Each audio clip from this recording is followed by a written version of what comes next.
Hi guys! Queen Elizabeth I was celebrated as the Virgin Queen, the great monarch, the pride of England. Yet there was a detail about her that most people avoided mentioning. She could transform the scent of any room within minutes of her arrival. Beneath the layers of voluminous skirts, painted lips, elaborate wigs and perfumed gloves, there was a constant struggle to maintain an image of nobility. While her appearance was regal, her body was far from anything resembling soap and water. Tonight, we are going to peel back the layers of that dazzling court and discover what the true aroma of power was. So, before you settle in, take a second to like this video and subscribe, only if you genuinely enjoy this kind of content. Now, dim the lights, maybe turn on a fan for a gentle hum, and let's slip into tonight's story together. If you've ever fantasized about living in a palace, golden walls, velvet curtains, endless luxury, pause for a moment and imagine something else.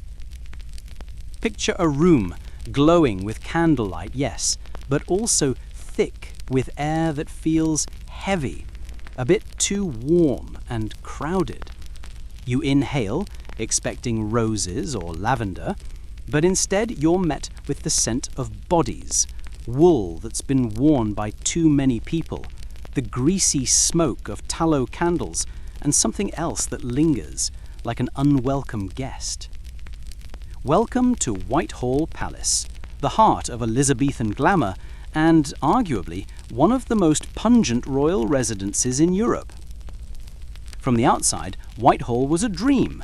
Grand stone facades, endless corridors, towering windows, fluttering flags, musicians playing, and ladies gliding by in gowns worth more than a farmer's home. It had all the makings of a Renaissance fantasy. Except, perhaps, for fresh air. Once you stepped inside, the illusion quietly unraveled, breath by breath. The walls might have been gilded, the floors polished, but the air was not your friend. There was a reason people stuffed herbs into their sleeves and hung oranges filled with cloves from their belts. It wasn't just for show. It was self-defense. Elizabeth herself was no stranger to this battle. She did everything possible to smell like something other than a human being. Her rooms overflowed with pomanders and perfumed gloves. Her dresses were lined with dried flowers and spices. When she moved through the court, she didn't just walk, she floated in a cloud of fragrance so thick it probably outlasted most of her courtiers' careers. And she needed it, because the palace didn't just smell of people, it smelled busy. Imagine sweat soaked into velvet, heavy furs that hadn't touched water in years, candle smoke from animal fat drifting into tapestries and lingering for months. Now imagine all of that at once. But let's not blame her or her court. This was normal. In the 16th century, people didn't bathe daily. They didn't even bathe weekly. If someone took a bath once a month, it was a sign of luxury. Water was considered risky. People believed it opened the pores and let disease in. So instead of washing, they covered up. They perfumed, they powdered. The logic was simple. If it smells nice, it must be clean, right? Not exactly. Imagine wearing 5 layers of clothing all day in a crowded hall, dancing, sweating, and eating heavily spiced meat.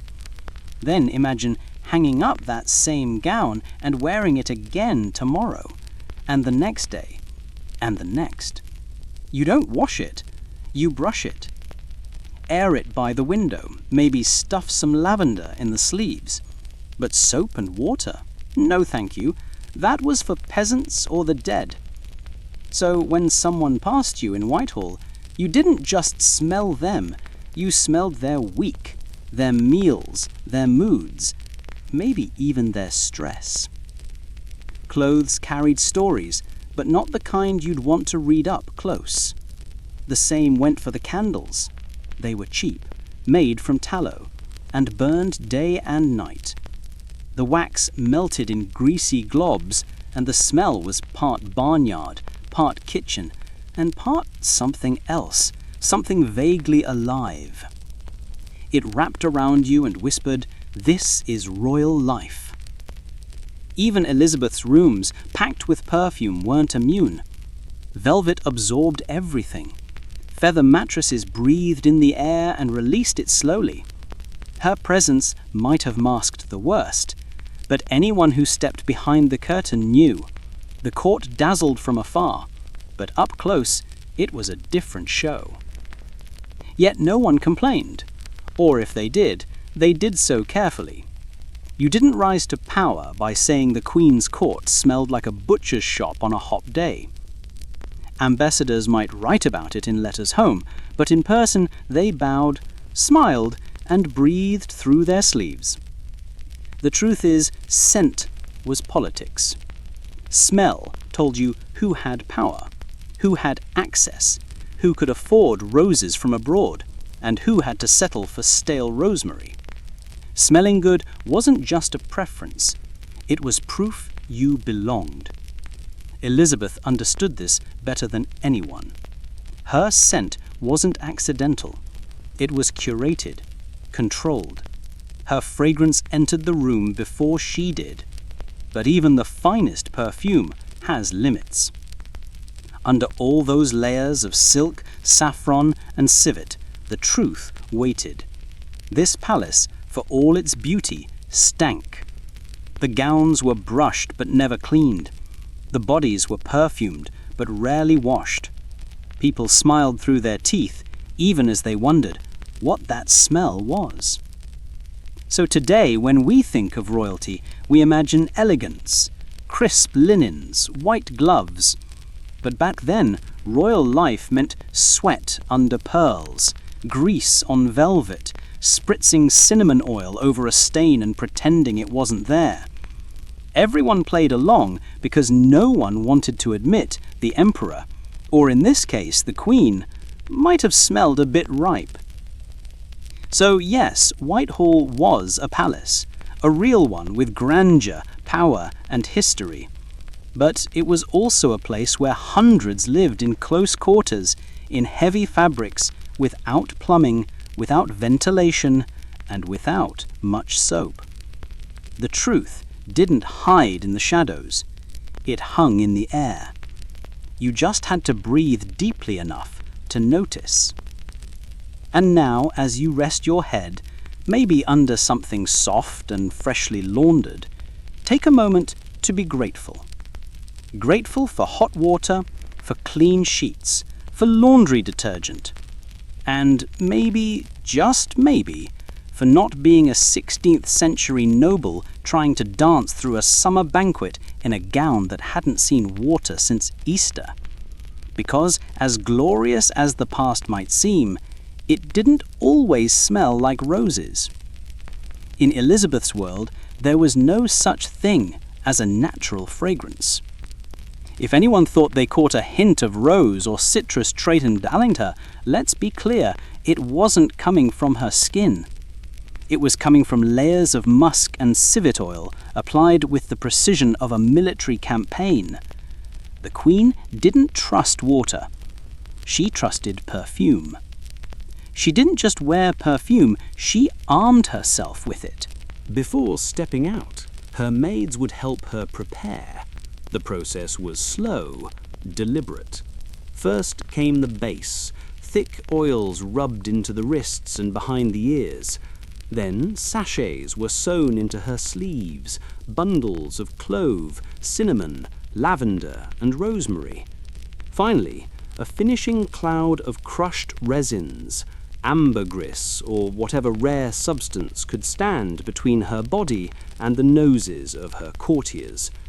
This wasn't beauty, this was damage control. Because when you don't bathe and you wear 5 layers of unwashed fabric every day, your body starts telling stories you'd rather keep quiet. Elizabeth had no intention of letting the truth escape from under her velvet gowns. She was a queen, a symbol, a living myth, and nothing kills a myth faster than a whiff of underarm. The court understood this too. Everyone reeked, of course, but how you reeked, that mattered. Smelling of sweat and old wool meant you were poor, or worse, forgettable. But if your stench was layered in expensive oils and imported powders, suddenly it was considered noble. Elizabeth just took it further. She didn't simply cover her odour, she weaponized scent. There are stories of her fragrance lingering in a room long after she'd gone. One ambassador described her presence as heavy in the air. Another noted that the room she occupied had to be aired out for hours afterward. No one dared say this to her face, unless they wanted to be sent to Ireland, but people noticed. They just described it in the polite language of the court. She was fragrantly sovereign, which is a delicate way of saying she smelled like she was losing a wrestling match with a Spanish market. But credit where it's due, she made it work. In a palace where everyone stank, she managed to make her particular stench feel royal. She understood that perfume wasn't just about hiding the body, it was about projecting power. You could smell a peasant and wrinkle your nose. You could smell the queen and feel humbled. It wasn't fair, but it was effective. Her perfumes weren't cheap.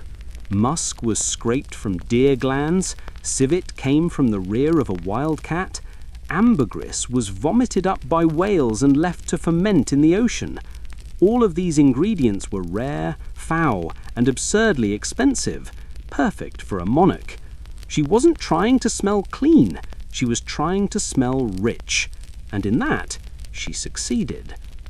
Still, even the strongest scent can only do so much. On warm summer days, the layers of perfume and powder started to melt, revealing hints of the body underneath. Her wigs, powdered and perfumed like everything else, trapped more than just fragrance. Her gowns, never washed, were soaked in the residue of stress, illness, and the occasional marathon council meeting. The perfume didn't erase this, it just mixed with it. The result was something unique, something that couldn't be bottled. It was part myth, part meat, and part Middle Ages. The Queen smelled like herself, and the closer you got, the more you understood what that meant. But no one said a word. They bowed, smiled, kissed a glove, and talked about the weather. They never mentioned how her presence seemed to settle on their skin long after the meeting ended. That would have been rude, and no one wanted to break the illusion. Meanwhile, the courtiers followed her lead. If the Queen smelled of musk, citrus, and whale spit, then so would they. Men dabbed oil behind their ears. Women tucked herbs into their corsets. There was so much perfume in the air that some visitors reported headaches, nausea, even fainting. Still, they smiled through it. In the 16th century, passing out from perfume was a sign you'd been in the presence of greatness. And none of this was accidental. Elizabeth knew that scent was not just personal, it was political. A clean smell meant control. A rich smell meant power. A strong smell meant presence. If you could smell someone before you saw them, you were already in their orbit. She made sure her scent entered a room first. Her body came later. It's hard not to admire that kind of precision, even if the method was, by modern standards, a little disgusting. Because let's not forget what perfume was covering. No baths, no deodorant, no dental hygiene to speak of. Just cloth, powder, sweat, and desperation. You could scrape off the top layer of one of her gloves and probably discover half a year's worth of court history in the residue. And maybe that's what made her scent so unforgettable. It wasn't just perfume, it was a biography. It told the story of a woman who had no choice but to become a legend, one pomander at a time. But legend or not, the truth always seeps through. And if you want to understand the full picture, You have to look past the perfume, past the sleeves stuffed with rosemary, past the powdered wigs, and into the closet. Because the real story, the one that couldn't be masked, was hanging right there, in plain sight. In the quiet corners of the palace, where the light softened and the sounds faded behind thick curtains, the truth of Elizabeth's world hung in the air, sometimes quite literally. Gowns rested in stillness, some embroidered so finely they looked spun from hair, others threaded with gold that caught the candlelight just so. But if you stepped closer, not to admire with your eyes but to breathe in, the reality would reveal itself. These dresses didn't truly smell like lavender, they smelled like something trying to be lavender, like fabric that had seen too many bodies and too few buckets of water. At court, clothing wasn't cleaned, it was preserved, maintained, pampered even, but never scrubbed, never soaked. The idea of putting fine velvet in water was unthinkable. It would shrink, stretch, bleed, dye, and lose its shape. These weren't clothes meant to be washed, they were meant to be brushed. So every morning, as the Queen sat at her table or stood before her mirror, someone nearby would take a stiff bristled brush to the folds of yesterday's gown. They'd turn it inside out, beat it gently, brush the seams and shake it near the window. Sometimes they'd hang it by the fire to let the heat draw out the damp. But water? No, water was for peasants and rain. Instead, the clothing was scented. Sachets of dried herbs, rosemary, lavender, thyme, sometimes orange peel or cinnamon bark, were tucked into linings, sewn into sleeves and bodices, hemmed into petticoats. The smell wasn't strong enough to fool anyone up close, but it created an illusion. From a few steps away, you might think the Queen smelled sweet. Up close, you'd realize the sweetness was only skin deep. She changed her underclothes more often. Linen shifts, stockings, anything that touched the skin directly. Those were washed when possible, not with soap exactly, but with a kind of rinsing and wringing that passed for cleanliness. Still, by the end of the day, they carried the truth of the body they covered, and by the end of the week, the layers on top had absorbed more than enough. Gloves were a world of their own. Soft leather, sometimes lined with silk, often stitched with delicate patterns, but more importantly, soaked in scent. Rose oil, violet, bergamot, sometimes camphor or clove. The Queen wore them almost constantly. She gestured with them, held court with them, let nobles kiss them as a greeting. It was part tradition, part theatre, part hygiene. After all, it was better to kiss a perfumed glove than a hand that hadn't seen soap in weeks. These gloves were rarely cleaned. If they got too worn, they were replaced. If they stiffened, they were rubbed with scented paste to soften the leather. Some were so richly perfumed that their scent outlasted their stitching. But even then, the gloves carried more than fragrance. They carried the residue of meals, of handshakes, of long days spent gripping the arm of a throne. The dresses, meanwhile, carried history in their folds. One could argue they were more honest than the portraits. A painting might show a queen in perfect stillness, untouched by age or sweat. But her dress, hanging in a dark wardrobe, would tell another story. It would whisper of the nervous heat of negotiations, of fevers hidden behind a powdered smile, of hours spent standing while the body underneath begged for rest. And that fabric, for all its beauty, was rarely alone. Lace, brocade, velvet, and fur all absorbed scent. Not just perfume, but body odor, skin oil, the sourness of stress, the warmth of summer, the damp of winter. It was all held tight in the weave. And because the gowns were never washed, those smells never really left. They just mingled with whatever perfume was added the next day, one layer on top of another, until the gown no longer smelled like rose or musk. It just smelled like Elizabeth. Servants learned not to comment.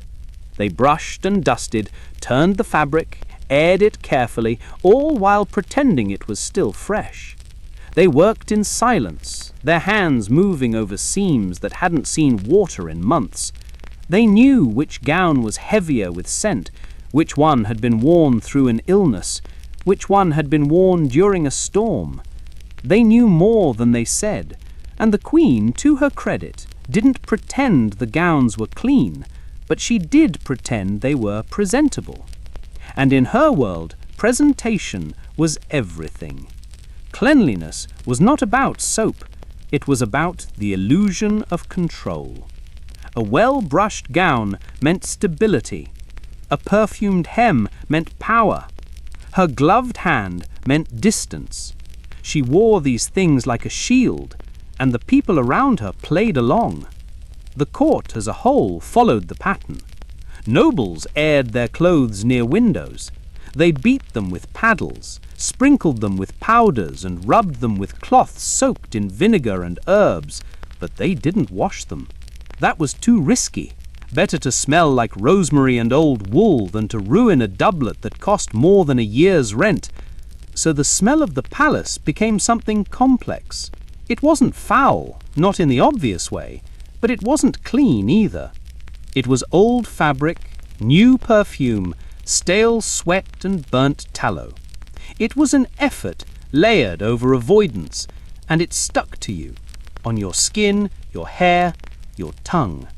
You left the palace and carried a piece of it with you. The Queen's gowns, her gloves, her collars, even her shoes, none of it saw water. Only brushes, only powders, only layers of distraction.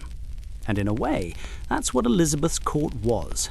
A place where everything was covered and very little was cleaned. A place where people walked in beauty and left in silence, too polite to mention the smell. But if you stood close to her, close enough to see the fine stitching on her sleeves, close enough to catch the warmth rising from the fabric, you'd know. You'd feel it, you'd smell it, and you'd understand that royalty doesn't always mean cleanliness. Sometimes it just means no one is allowed to mention the dirt.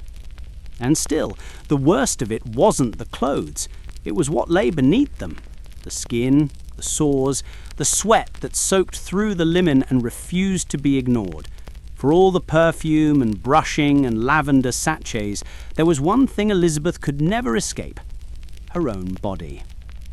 In Elizabeth's court, people didn't bathe. Not really.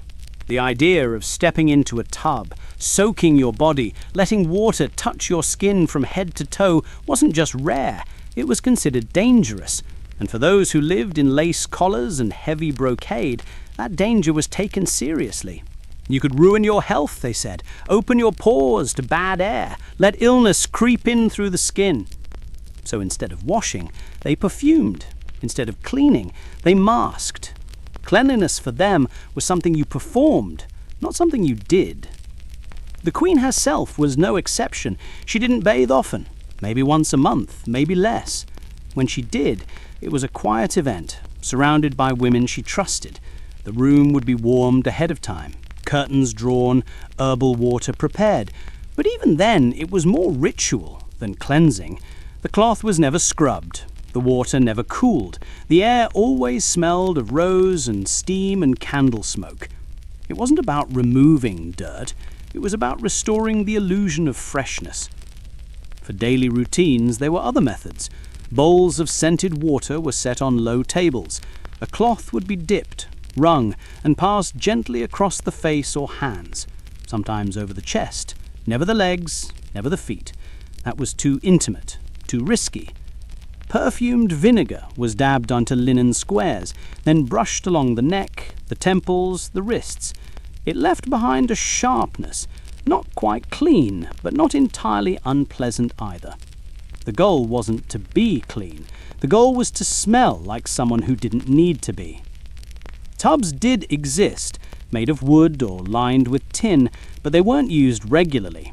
Most sat in storage, waiting for a special occasion or a particularly bad fever. When someone truly stank or when illness made it necessary, servants might prepare a bath. But even then, it wasn't something to celebrate. People stepped into tubs the way one steps into a doctor's office, with caution, with doubt, with the hope they'd come out no worse than they went in. Herbal bags were a common substitute. Cloth pouches filled with dried flowers, mint, rosemary, sometimes burnt orange peel. These were soaked in warm water and pressed against the body. The water turned cloudy. The scent was sharp. The feeling was comforting, but the skin remained. Still oily, still dusty, still carrying whatever had settled there yesterday and the day before. This system, as strange as it sounds now, made sense to them. The people around Elizabeth didn't believe dirt was the problem. They believed smell was. If you didn't stink, you weren't dirty. If you smelled floral, you were clean. Even if the only thing touching your body was rose water poured over the same linen rag 3 times a week. It's tempting to laugh at it, to imagine nobles waving around their scented sachets while their skin cracked beneath layers of powder. But this wasn't laziness. It was logic shaped by fear. The fear of plague, of unseen illnesses, of air that could turn deadly if it touched damp skin. And so, rather than take the risk, they powdered, they perfumed, they stayed dry. Elizabeth had her methods. Her favourite was to hold a pomander near her face, inhaling gently when someone approached. It looked like elegance. It was defence. She knew what her courtiers smelled like, and she had no intention of letting that stench take root in her lungs. Behind her fans, her gloves, her silks, there was always a barrier. Scent wasn't just fragrance, it was armour. In summer, things got worse. Heat pressed down on the palace. Layers of clothing stuck to the skin. Linen clung, hair matted, wigs turned sour. The air grew heavy with a mix of sweat, perfume, and tallow smoke. And yet, no one reached for soap. No one drew a bath. Instead, they reached for more powder, more spice, more distraction. Sometimes you could smell the queen before seeing her. A dense bloom of rose, musk, and something deeper. It floated through the halls, around corners, into rooms. It told you she was coming, and it told you, too, that she was trying to rise above the stink of her court, trying to stay sovereign in a world that refused to stay clean. The servants noticed. They always do. They washed the clothes, refreshed the bowls, scented the gloves, but they never said a word, because the system worked. No one talked about the dirt. So long as it smelled expensive, it wasn't real. And Elizabeth, for all her power, lived within that rule. Her body was sacred, untouched, above discomfort, but it was also human. It sweated, it ached, it cracked beneath the corset. And though she held herself like a statue, the body underneath kept telling the truth. Still, no one said a thing. But when the candlelight hit her gown just right, when the scent curled towards your face instead of away from it, the illusion faltered just a little, just enough for you to wonder, and just enough to know. Because underneath all the perfume and powder and ceremony, something else lingered, something no bag of herbs could fully erase. If you want to see just how far the court went to hide the truth, you have to look at what Elizabeth did to her face. There was a time when people gazed at the Queen and saw perfection. Her skin, pale as moonlight, smooth as porcelain, untouchable in every way. From a distance, it didn't look like skin at all. It looked like a mask. And that was the point. She wasn't trying to appear human. She was trying to look eternal, immune to illness, untouched by time. To achieve that, she needed more than powder. She needed ritual and a dangerous amount of poison. Every morning, while the palace was still waking and the halls filled with the smoke of kitchen fires, Elizabeth sat in silence and began her transformation. Her maids knew the order. The clothes were laid out, the pigments arranged, the oils uncorked. The base came first, a thick layer of Venetian ceruse made from white lead mixed with vinegar. It was applied with a soft cloth, sometimes a sponge. The texture was heavy, smooth, but with a weight to it, like plaster on warm skin. The lead made her face shine brighter than any natural color. In those days, pale skin was a sign of nobility. It meant you stayed indoors, that you didn't labor in the sun like commoners. So Elizabeth covered every inch of her face and neck, sometimes even her hands. The ceruse created a blank surface, flawless, or so it seemed. Then came the shimmer. Crushed pearls, ground fine, were dusted lightly across her cheeks and forehead. They gave her a glow that flickered in candlelight. Not a healthy glow, but something reflected, manufactured. The kind of beauty that looked best from across the room, not up close. For color, she used vermilion, a deep red pigment made from mercury sulfide. It was mixed with oil and tapped onto the cheeks, just enough to suggest warmth, a pulse, a hint of youth that no longer came naturally. On some days, her lips were tinted too.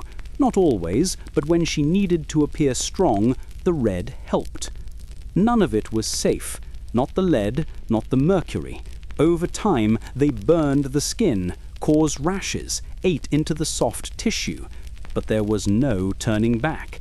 The more the makeup damaged her skin, the more she needed it. It became a cycle.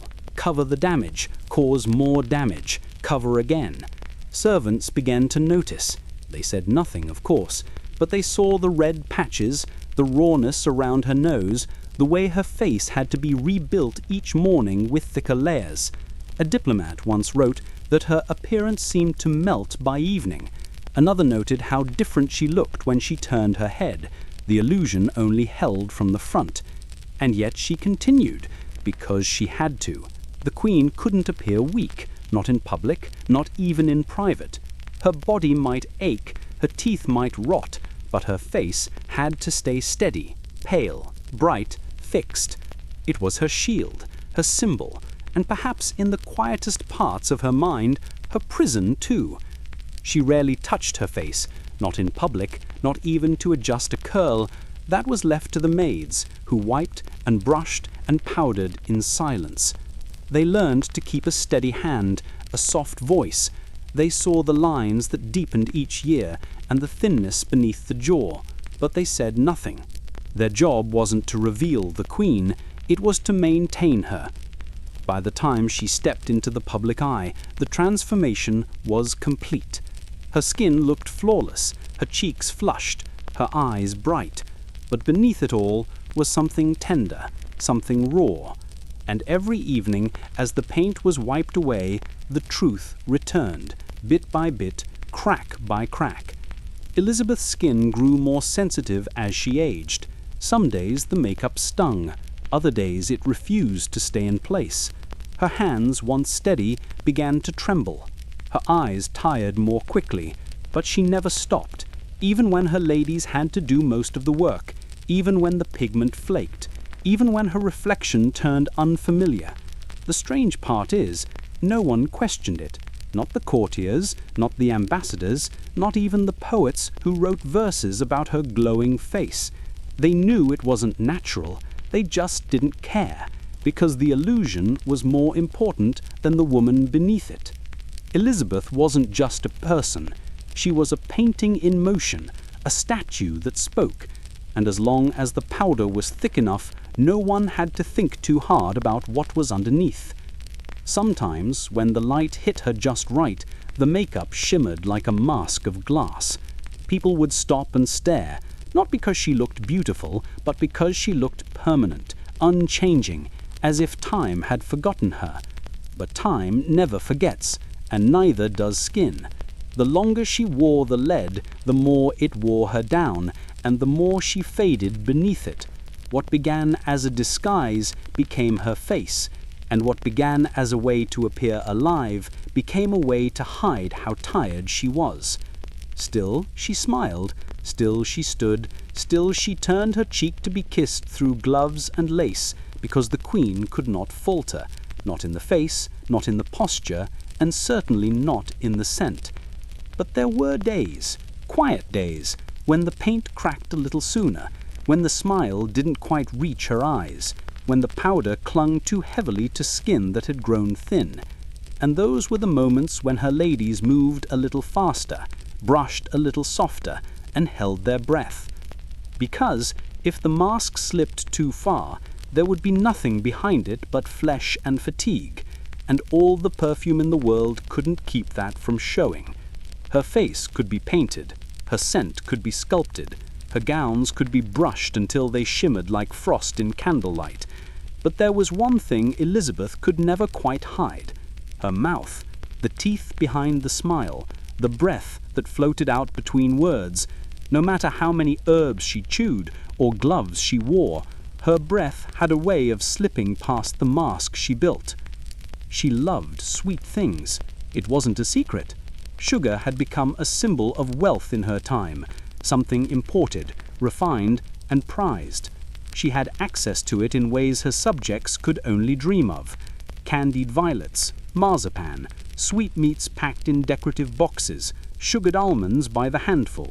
These were delicacies she enjoyed, not just during feasts, but often enough for her teeth to notice. And they did. By the middle of her reign, her teeth had begun to rot. Slowly at first, a darkening here, a tenderness there. Then came the aching, the swelling, the silent hours where she pressed a cloth to her cheek and willed the pain away. Her doctors tried what they could, but dentistry in the 16th century was closer to punishment than medicine. They had powders to rub on the gums, clothes to chew, metal picks to dig at decay, and if all else failed, they had forceps, iron ones, with no anesthetic, just grip and pull and hope. She resisted treatment as long as she could. The thought of showing that kind of weakness, opening her mouth and letting someone peer inside, made her stomach turn. But the pain wore her down. Eventually, she allowed a few trusted physicians to help quietly, behind closed doors. Far from the eyes and ears of the court, they packed her molars with softened waxes, applied oil-soaked cloths, sometimes even ground opium into a paste and rubbed it along the gum line. It dulled the pain, but only for a while. Her breath began to change. It grew sour, thick.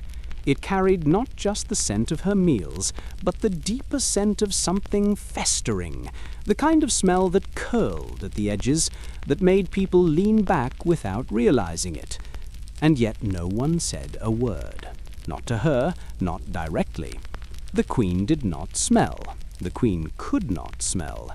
So when conversation grew difficult, when heads turned slightly to the side, when fan after fan fluttered in a silent breeze, no one dared admit why. They spoke in euphemisms. She seemed tired. She was not feeling herself. The weather had worn her out. Always they blamed room, the heat, the closeness, the season, but never the breath itself. She knew, of course. You always know. The human nose is honest, more honest than words, more honest than mirrors. She noticed when people flinched.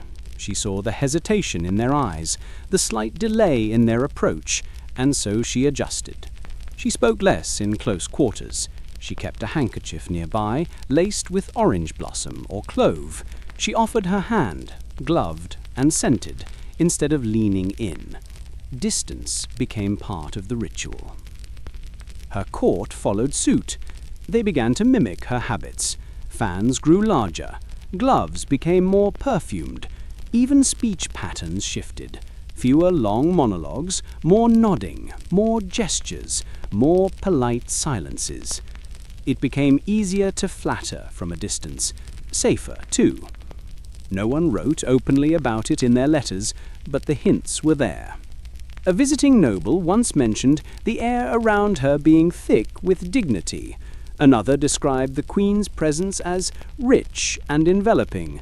Delicate phrases, carefully chosen, meant to say what couldn't be said.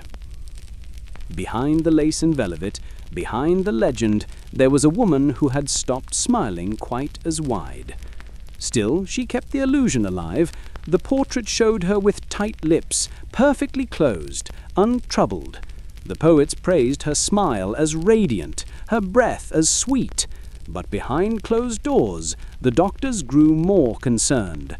The extractions were becoming more frequent. Some teeth fell out on their own. Others had to be removed. Over time, chewing became difficult. She began to avoid certain foods. She ate slowly, picking at soft dishes, soups, stewed fruits. Even her favorites began to lose their appeal. There were rumors, of course, whispers that she sometimes refused to eat in public, that she left banquets early, that she spent hours alone after meals, rinsing with rosewater, resting. But these stories never made it into the official histories. The Queen was strong. The Queen was eternal. She couldn't be brought low by something as small as a tooth. And so the silence continued. In the privacy of her chamber, she endured it. The smell, the pain, the bleeding, the dread of the next meal. And the court kept its distance, careful not to mention what they all sensed. Because if the Queen's mouth betrayed her, the illusion cracked, and no one wanted to live in a world where the Virgin Queen had to excuse herself for bad breath. There's something deeply human in that, in the way people protected the image, even as the reality slipped further away. They weren't lying, not exactly. They were preserving something larger than one woman, a myth that had carried them through wars and doubts and years of plague. And if that meant ignoring the smell, then so be it. But history has a nose of its own, and over time the truth begins to show. In the letters, in the treatments recorded, in the subtle changes to her routine, in the way she kept her lips pressed together, even when laughing, even when hurting. Because behind the powdered face and perfumed gloves, there was a mouth that suffered in silence, and behind that silence, a queen who ruled through pain no one dared name. Somewhere in the quietest heart of the palace, behind carved doors and velvet curtains, stood a chair that told a different story. At first glance it looked plain, just a wooden seat with a cushion that had seen better years. But lift the lid and the truth was revealed. This was no throne. This was the Queen's private seat, her close stool, her toilet, though no one dared call it that aloud. It was designed to look modest, respectable, even elegant, a sturdy piece of furniture tucked away like a reading bench. But beneath the cushion was a round hole, and beneath that a chamber pot, brass or pewter if someone had polished it that week. It was all about dignity, about discretion, because even a queen, painted and perfumed and draped in lace, still had to answer nature's call. She never went alone, of course. There were attendants, trained in silence, who managed the process. They brought the basin, the cloths, the fresh herbs.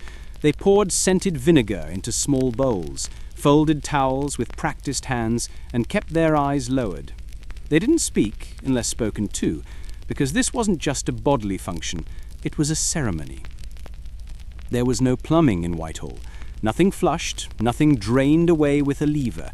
Everything stayed where it landed until someone came to carry it off.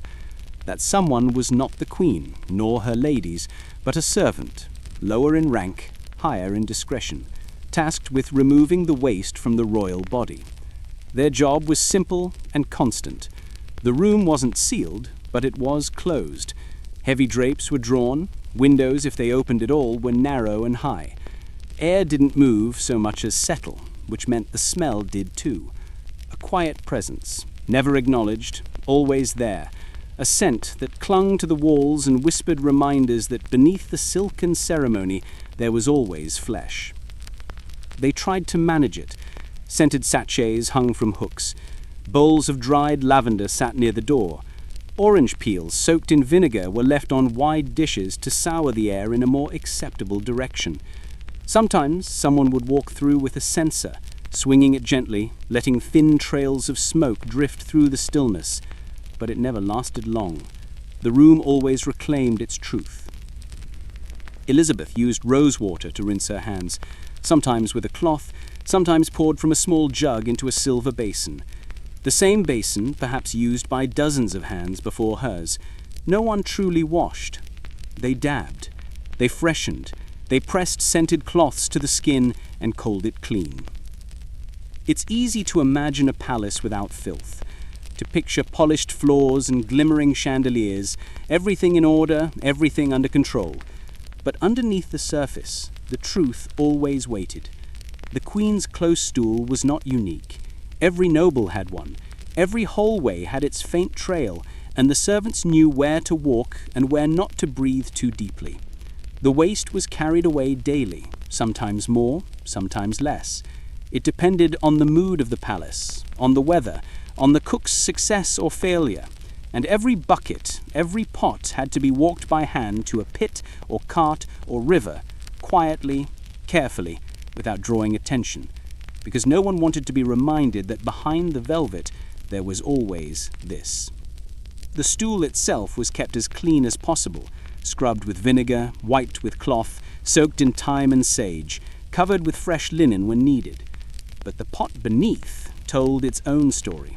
It held more than waste. It held the Queen's hours, her silences, her stomach's rebellion after a bad feast, her pain on days when her body betrayed her, and sometimes perhaps her relief when no one was watching. It wasn't spoken of, not in court, not in whispers. People referred to her comfort or her retreat. The word toilet hadn't even taken its modern shape. It was a ritual, not a place. And for Elizabeth, it was the only room in the palace where no one expected her to speak. Still, she carried herself with the same grace. Even here, her robes were lifted carefully. Her posture remained. Her face was calm, because the Queen could not collapse, not even in private. And if she ever winced or faltered, the maids turned their heads. Dignity had to be protected, always, but the smell could not be denied. And some days it crept out beyond the curtains, down the hall into nearby chambers. No one mentioned it.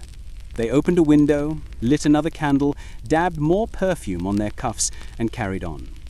It became a part of the palace itself, the scent of bodies and waste, of vinegar and lavender, of smoke and silence, a smell that settled into the stone and rose with the warmth each morning.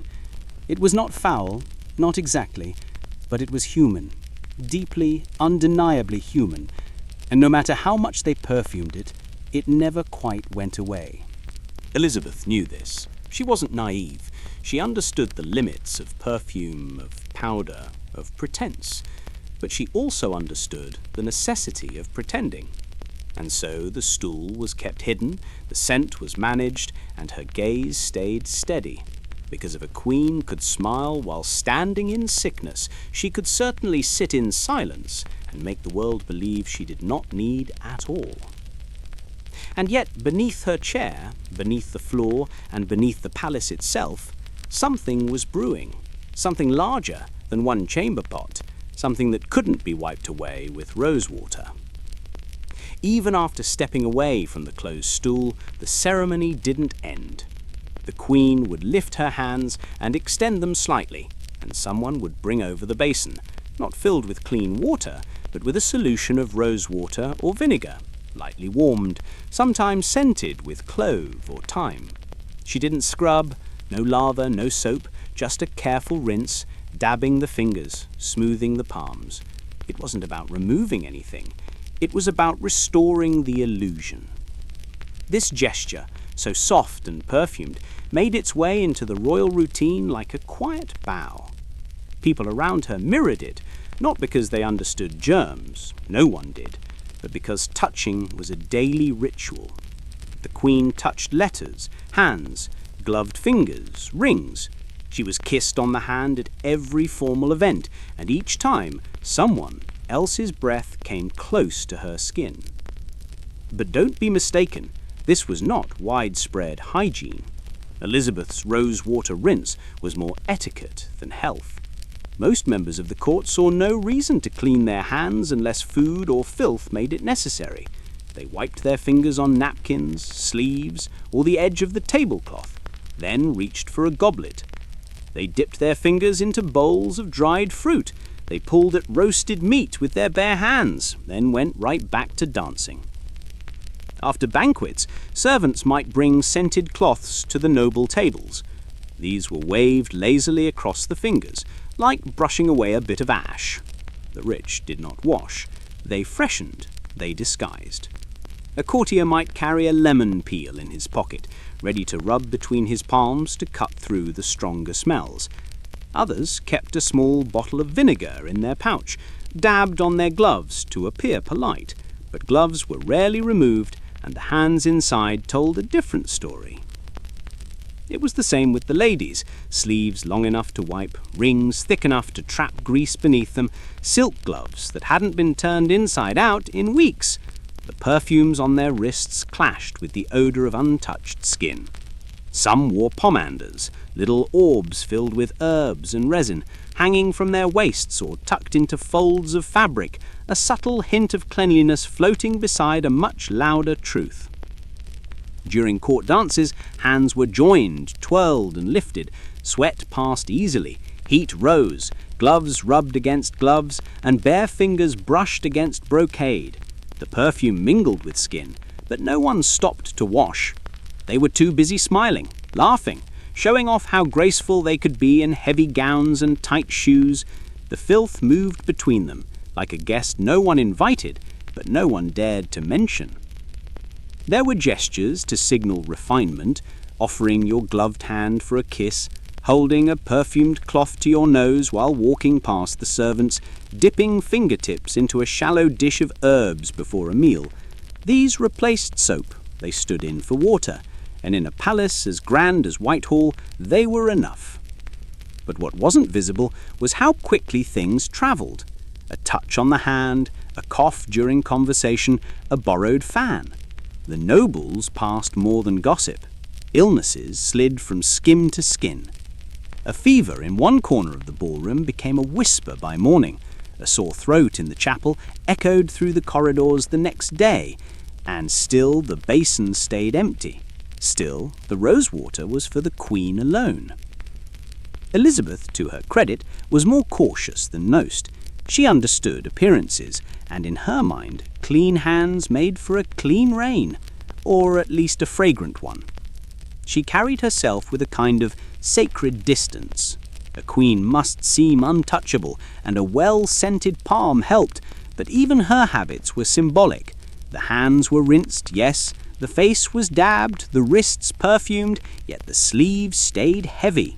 The skin beneath the rings never saw daylight, and when her gloves came off, if they ever did, they told their own story. Not filthy, but not fresh either. Somewhere between presentable and persistent. Some whispered that Elizabeth had a special glove made for sleeping, lined with herbs, infused with wax, meant to soothe the skin overnight and mask whatever lingered from the day. Whether this was true or not, no one could say, but it fit the pattern. Cleanliness was performance, a layer, a scent, a glove between truth and touch. By morning, the cycle restarted. The basin was filled, the vinegar stirred. The clothes were folded neatly beside her mirror. She would press her fingertips into the bowl and lift them again, letting the scent rise like incense. A queen's ablution, half ritual, half mask, and wholly accepted. Meanwhile, in the other corners of the court, fingers remained darkened with ink, with soot, with meat juices and powdered sugar. They reached into bowls, tugged at laces and fixed jewels, and nobody minded because the performance had never been about cleanliness. It had always been about what people could pretend to see. If you walked through Whitehall with your eyes half closed, you might believe the place was spotless. If you judged by perfume, you might think you were surrounded by saints. But open your eyes fully, and the truth settles into your nose. Behind every rose petal was a residue. Behind every glove, a film. Behind every hand, the unwashed echo of someone else's day. And just like that, we moved from fingertips to fabric, because what touched those hands most often was not soap, but sleeves. Gowns brushed against elbows, cuffs were adjusted, scarves were passed from one perfumed body to the next. Those gowns, so carefully kept, so rarely washed, endlessly brushed, held secrets of their own. They hung like banners of power, each cloak heavy with embroidery, trimmed with fur, stiffened with ornate collars. From a distance, they looked as if they had been stitched by angels, but up close, they smelt like people. Not just any people, but the kind who sweat through ceremonies, who sit under heavy wigs, who dance in velvet halls warmed only by candle heat and breath. These were not freshly laundered garments, they were costumes of survival, scented but never soaked. Every morning the routine began quietly. The maids turned the cloaks inside out, their fingers grazing the lining where skin had rubbed against fabric for weeks. They shook out the dust gently, never too hard, for the seams were old and the threads held grudges. Each piece was hung near a cracked window, letting the breeze carry away the worst of it, but not too long, since sunlight could fade the rich dyes and ruin the illusion of opulence. There was no washing, no basin, no soap. These were luxury items, and water was considered an enemy. A single drop could stain. A full rinse could unravel. Instead, there were brushes with stiff bristles used to sweep away what little dust clung to the outer surface. They didn't clean the garment, they convinced it to look presentable, at least under a low candlelight. Perfume sachets were tucked into every fold, lavender for one dress, orris root for another, sometimes clove or dried rose petals. They were sewn right into the hems, hidden between pleats and shoulder seams. The idea was not to create a pleasant scent, but to disguise the unavoidable. A cloak that had never touched water was never going to smell like linen, but it could smell expensive. Some cloaks had not been worn in months, yet they carried the memory of every previous use, a faint trail of rouge where the Queen's cheek had brushed the collar, a darker stain near the cuffs where wine had splashed and dried, the scent of long council days, of heated arguments behind closed doors, of rituals that lasted into the night. No one dared wash any of it away. These were not just garments. They were living archives. The Queen's attendants were trained in the art of maintenance without cleansing. If a cloak bore a mark too visible to ignore, they stitched a flower over it. If a smell became intolerable, they rotated the garment into storage and waited a season before bringing it out again. But they never said the word dirty. It was considered too ordinary, too undignified for the royal wardrobe. Elizabeth had hundreds of gowns, yet she often returned to her favourites, not because they were fresh, but because they performed well. A stiff hem held posture, a layered bodice gave the illusion of strength. A well-brushed velvet looked new from a throne, even if it smelled like last summer's heat wave up close. Even the undergarments, the linen shifts worn closest to the body, were only washed when necessary, and necessary had its own definition of court. A spot of vinegar might be dabbed under the arms, a sachet tucked into the bodice. Washing was for servants, for farm women, for people without tapestries in their bedrooms. The air in the wardrobe chamber carried the weight of this approach. It did not smell of cleanliness, nor of decay. It was something in between. Dry herbs, a hint of old sweat, the cloying sweetness of rose oil mixed with the sharpness of camphor. It was the scent of effort, layered day after day until it became familiar, until it became the crown. Once, a foreign envoy whispered that England's court smelt like a church on fire. No one corrected him. It wasn't far from the truth. Resinous, smoky, sanctified, but mostly flammable. And it was flammable. Some attendants worried that the amount of musk, oils, and powders rubbed into the fabrics could set off sparks if they stood too close to the hearth. There were quiet accidents, a sleeve too near a candle, a sash that smouldered after brushing against a lantern, but these were not spoken of. Image came before risk, always. In this court, being clean was not the same as appearing clean. A spotless cloak was not to be trusted. It meant it had not yet been worn by the Queen, had not yet absorbed her presence, had not yet played its part in the great theatre of monarchy. Each garment told a story, not of freshness, but of continuity, of ritual, of scent as memory, as power, as camouflage, because no one could smell like lavender and myrrh without a reason.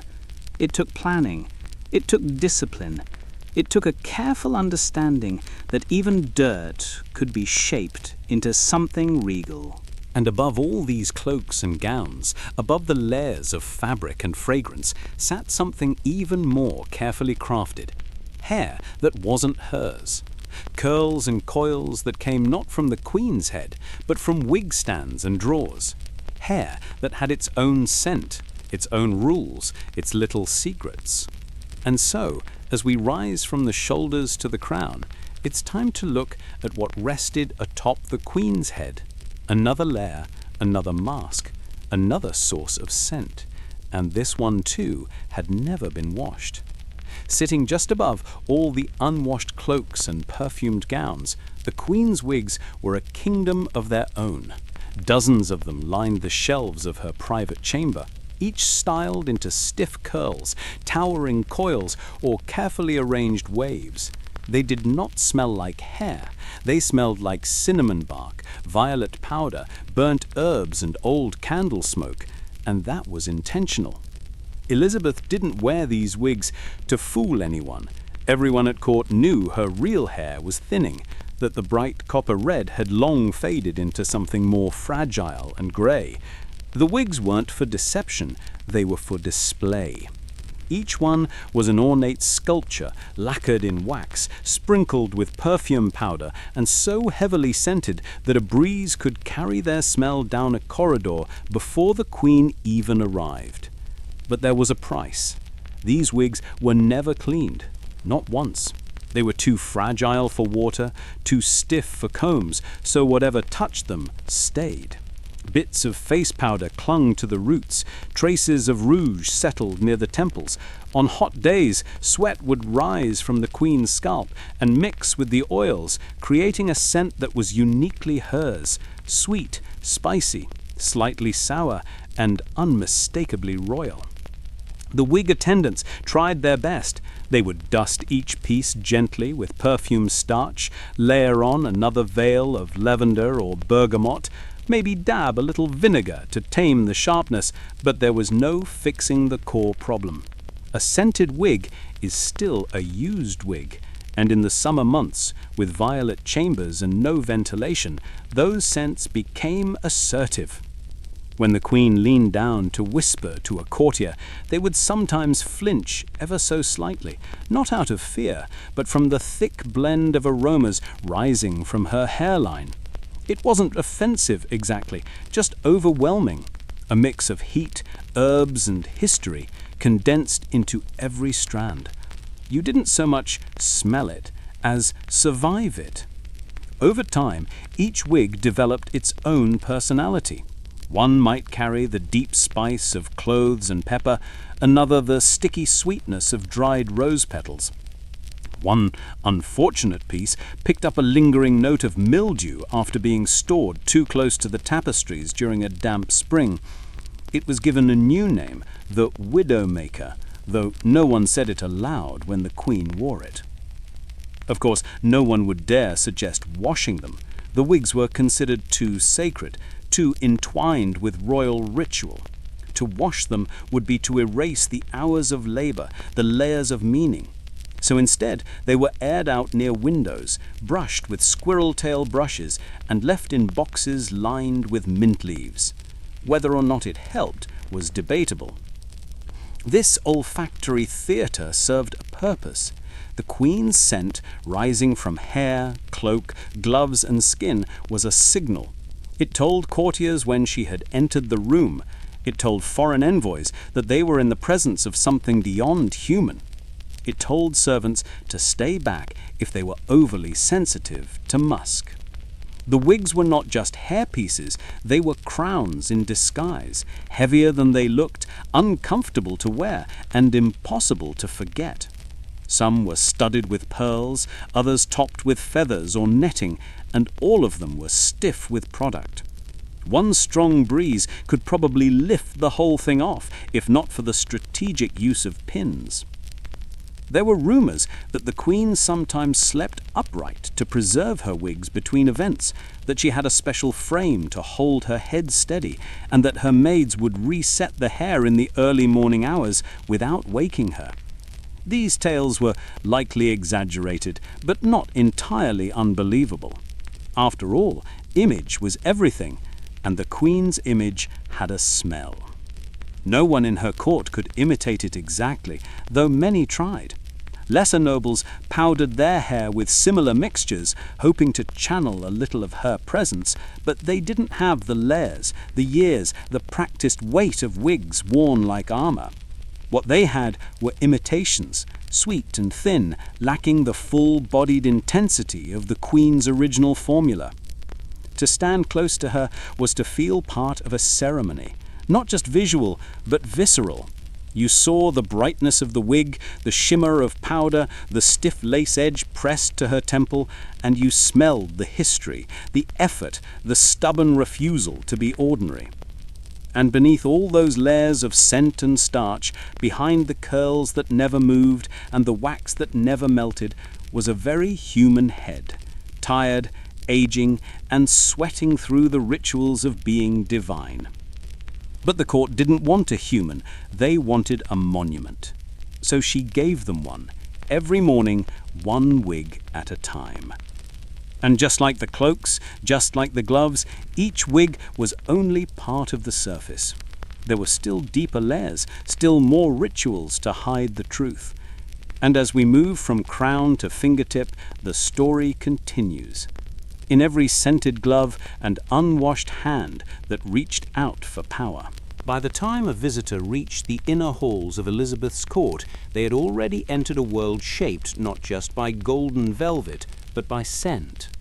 The corridors radiated intention, not chaos, not dirt, but purposefully layered perfumes pressed into every thread, powdered onto every wig, smeared into every glove. Politics here didn't start with words, they started with smell.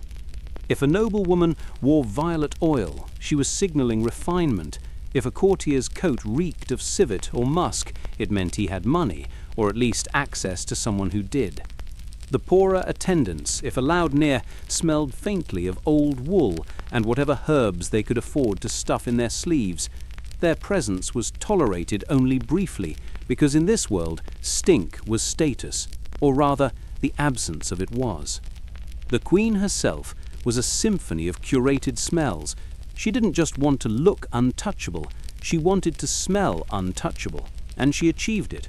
Whether standing at the top of the great staircase or walking slowly through the privy chamber, her scent arrived before her. People turned, not because they heard her footsteps, but because they caught a waft of rose oil, mixed with something darker, something foreign, something expensive. That scent was her shield, her calling card, her brand.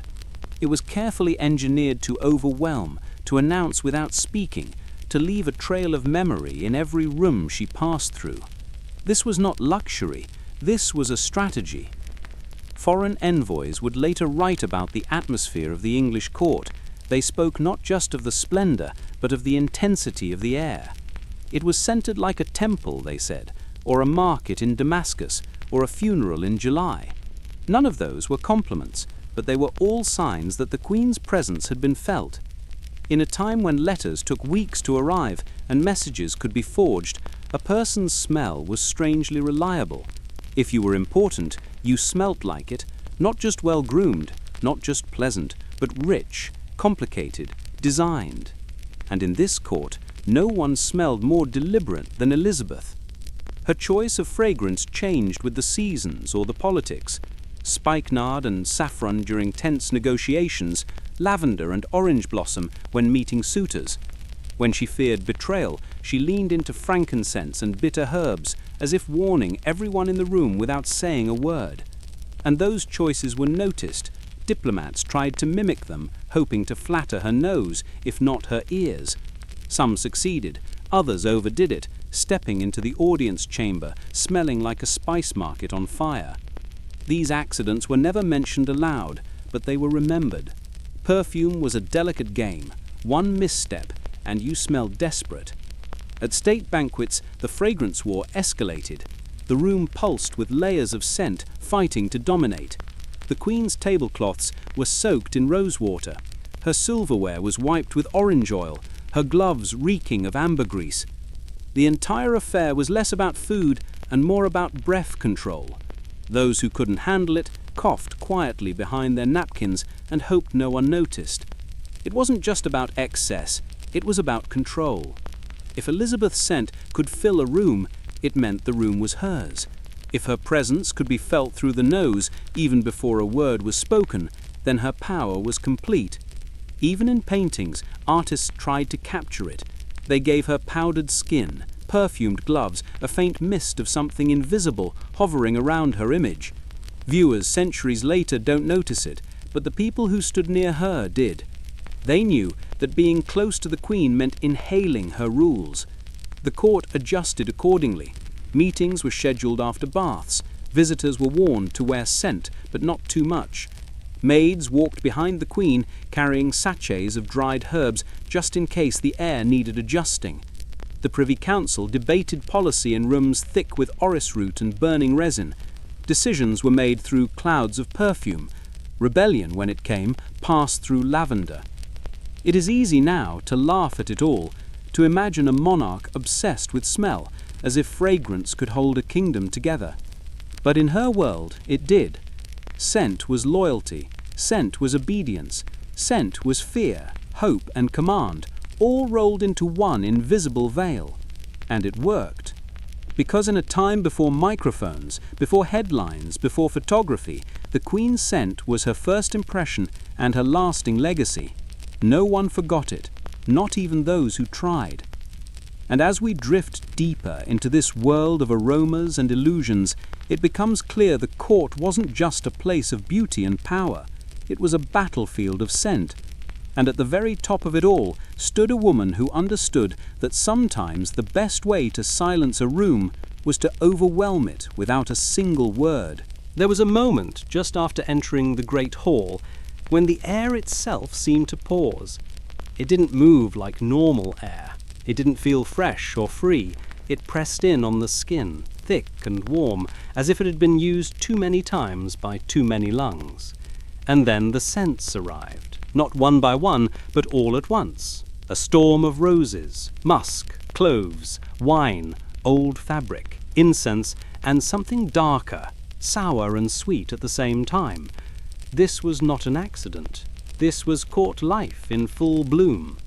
Each person who stepped through those velvet-draped doors brought their contribution to the royal bouquet.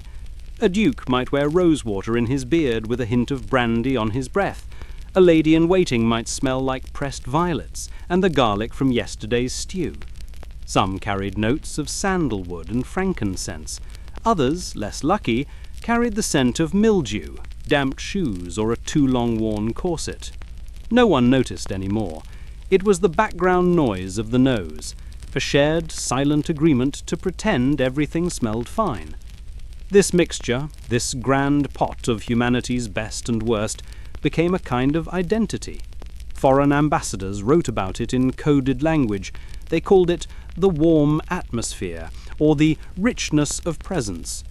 But everyone knew what it meant. You couldn't stand in the middle of Elizabeth's court for more than a few minutes without inhaling decades of layered smells embedded in wood, velvet, and flesh. The fireplaces helped a little. The scent of burning oak or sweet-smelling peat sometimes cut through the fog, but only briefly. The heat made it worse, lifting old smells from carpets and cushions like steam from a bath. And the perfumes meant to mask everything only made it more complicated. A bad smell covered in lavender is still a bad smell, just more floral.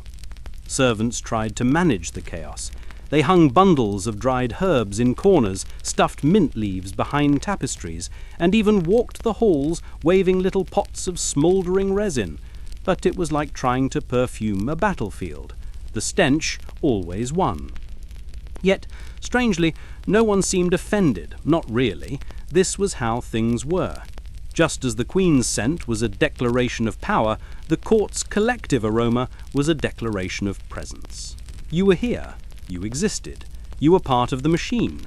And like any great machine, it ran hot, noisy, and not always clean.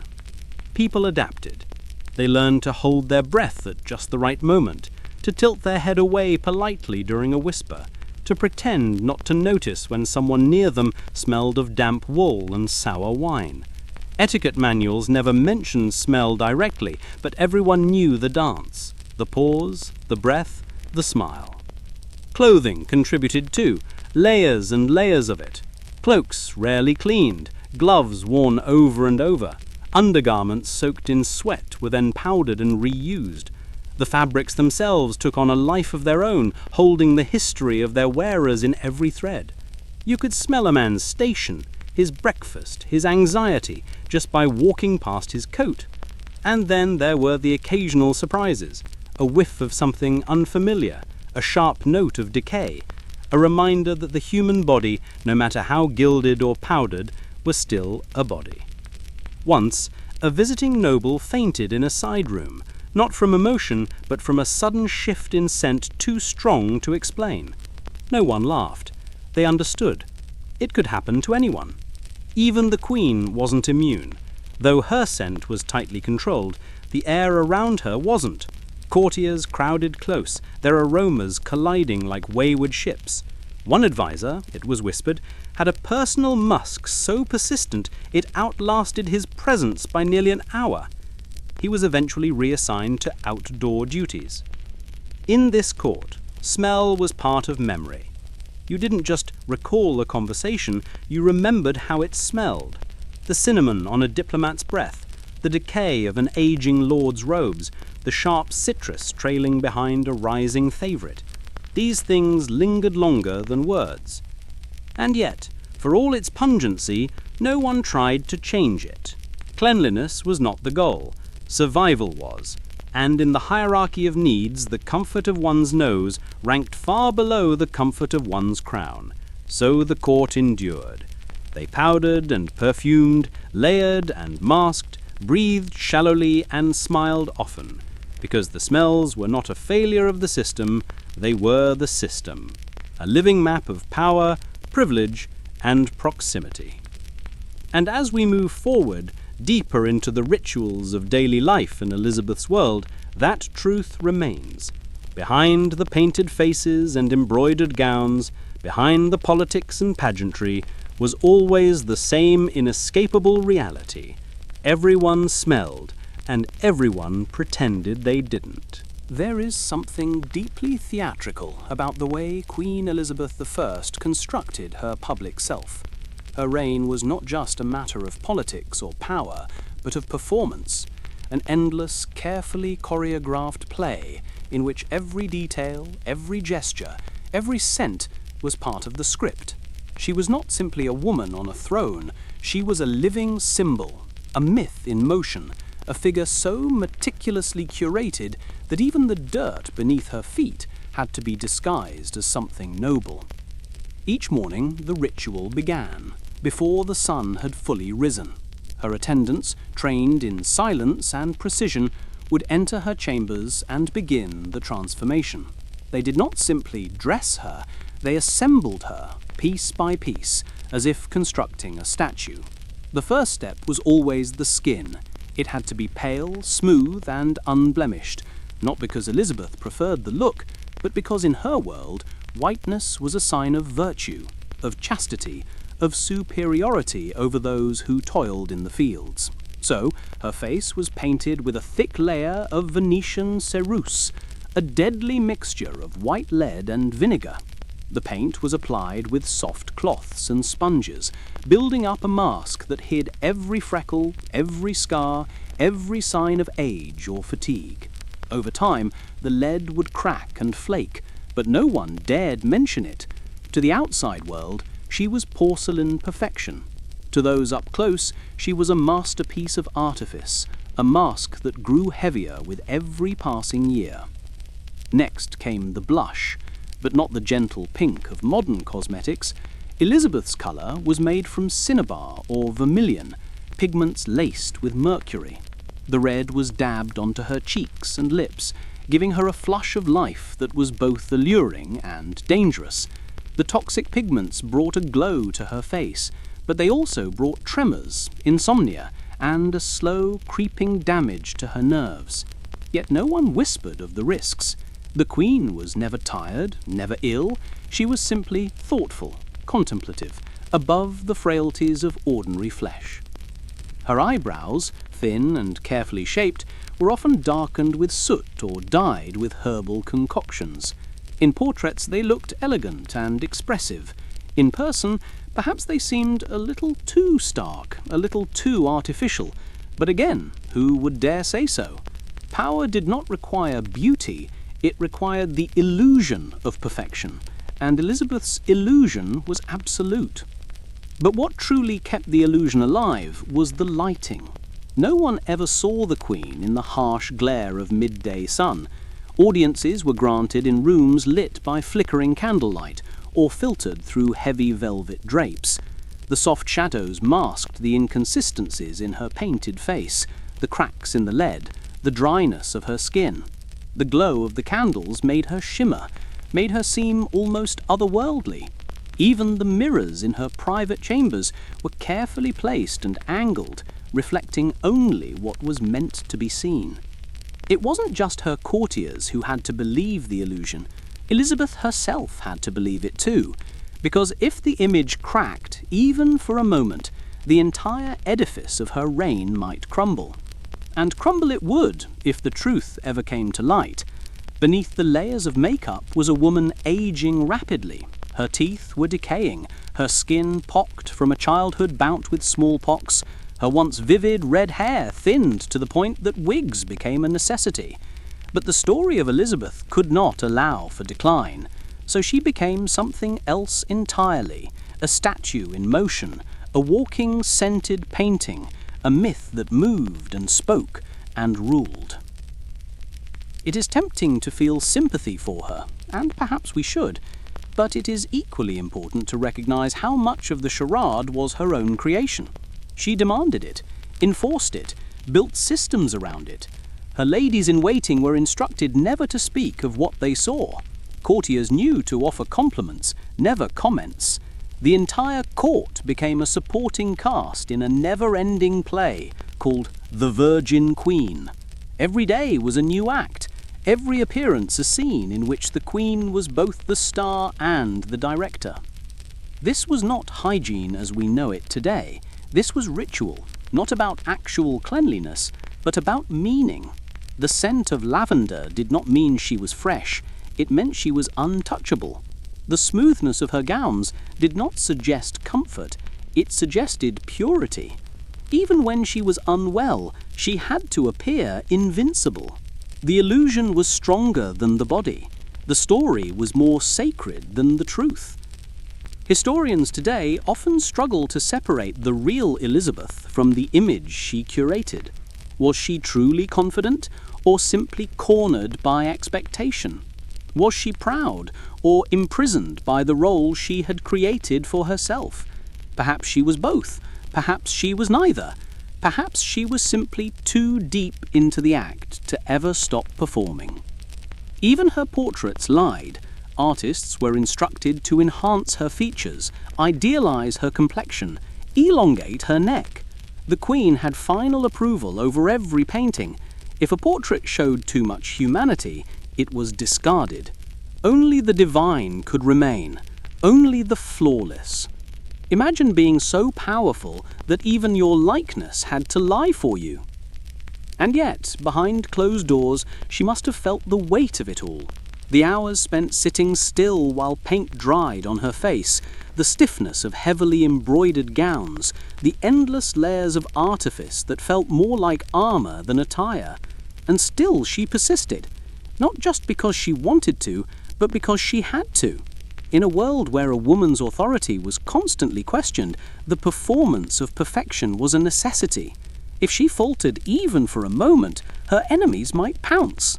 So she smiled, stood tall, wore white, glowed like a pearl, even as her body begged for rest. It is ironic, of course, that what we now admire, the strength, the image, the mystique, was born from powders and perfumes, from sweat hidden beneath silk, from routines so suffocating that they would make a modern beauty influencer weep. Yet we remember the icon, not the effort, the scent, not the sweat. And maybe that's what she wanted, to be remembered as more than a person, to be remembered as myth, as something clean, controlled, and eternally untouched. But under all that powder, Elizabeth was still human. And if her skin could speak, it might tell a different story. A story of exhaustion, of pain, of longing for a moment of honesty in a world that demanded only perfection.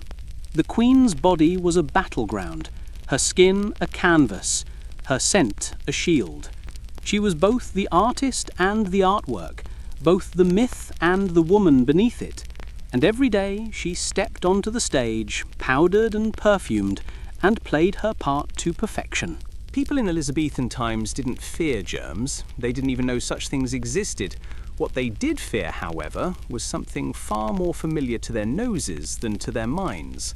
They believed that disease came from foul air, from invisible clouds of stink drifting through cities, palaces, and open fields. This belief, known as the miasma theory, shaped everything from architecture to personal hygiene for centuries. If the air around you smelt bad, it was considered dangerous. If it smelt good, it was safe. That was the logic. Simple, wrong, but comforting enough to become a way of life. In a court obsessed with appearances, this idea flourished. Bad smells were not only unpleasant, they were a sign of corruption, sin, or sickness. Good smells, on the other hand, meant purity, control, and most importantly, health. This belief allowed people to live with filth as long as it didn't reek too much, and if it did, they would cover it with something floral. That is where the perfume came in. The more extravagant the odour, the more protected you were thought to be.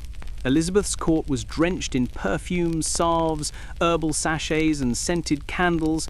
The belief was not that these things made her clean, it was that they kept illness away. They were talismans more than tools. Walls were hung with bundles of lavender, carpets were sprinkled with rose water, even gloves were soaked in musk and ambergris. The result was not so much cleanliness as confusion. The room smelled like a garden, but the walls were mouldy, the floors were stained, and the corners harboured more life than one would care to name. Still, they trusted their noses. Scent was their compass, their early warning system, their fragile line of defence. And when Elizabeth floated past, trailing jasmine and civet, people believed they were in the presence of not just royalty, but safety. Of course, the truth was less poetic. Underneath the layers of perfume, the Queen's world was just as ripe with disease as any commoner's hut. The drains were crude, the water stagnant, and rats were regular palace guests. But as long as the air didn't smell of death, people convinced themselves it wasn't there. The irony is almost unbearable. They worked so hard to smell nice while ignoring the very real problems around them. They thought that if something didn't stink, it couldn't possibly hurt them. It was a perfume-scented denial of reality. And to be fair, it wasn't entirely their fault. They didn't have microscopes. They didn't understand infection. They didn't know that cholera doesn't need an odour to kill you, that typhus doesn't announce itself with a foul breeze. Instead, they fought invisible threats with visible rituals. Herbal smoke in the hallways, orange peels in windows, bags of dried rose petals tied to the wrist. These weren't just habits, they were hopes. Desperate, well-scented hopes that the world made more sense than it did. Even Elizabeth, with all her education and access to the finest physicians, leaned on this belief. She clung to her scented gloves and her rosewater rinses as if they could keep decay at bay. And in some twisted way they did. Not medically, of course, but socially. The Queen smelled better than the peasants, so she must have been healthier. Smell became status. A noble's worth could be guessed by their aroma. Musk for the powerful, spices for the well-connected, and for those without means, the scent of sweat, smoke, and whatever else the day dragged in. Cleanliness was never about hygiene, it was about hierarchy. In a world where diseases had no names and symptoms were often misread as divine punishment, scent gave people a sense of control. It allowed them to believe they could fight back. One extra handful of mint in your pillow, one more splash of lavender on your collar, these were the shields they raised each morning. Not because they were effective, but because they were all they had. Looking back now, it's easy to scoff, to roll our eyes at their ignorance. But are we so different? We still associate cleanliness with smell. Fresh linen, lemon disinfectant, minty breath. We buy candles and air fresheners that promise serenity and scent. We cover the smell of reality just like they did, with prettier illusions. The only real difference is that now we know what we're hiding. Elizabeth's court didn't have that luxury. They couldn't Google the symptoms of plague. They couldn't sanitize a room with the press of a button. They had bundles of time and hope and the belief that if they could make the world smell like a meadow, it might just behave like one. It didn't, of course. Diseases spread anyway. People died anyway. But at least they died believing they had tried. There's something heartbreakingly human in that, in trusting what your nose tells you, even when your eyes see otherwise, in pouring all your fear into a bottle of rose oil and hoping it's enough. So the palace remained fragrant. It shimmered with the illusion of purity. Elizabeth remained the scented sovereign, floating above the stench of her own crumbling infrastructure. The air was filled with cloves and chamomile, while the drains gurgled with things best left unmentioned. It was a world dressed in perfume and denial. And maybe that's why it lasted, because it smelled better than the truth. She may have ruled with a steady hand, but Elizabeth's body told a different story. By the time her image had become almost mythical, white-faced, flame-haired, untouched by time, her teeth were rotting beneath the surface. Her bones ached with every step, and fevers came and went like uninvited guests.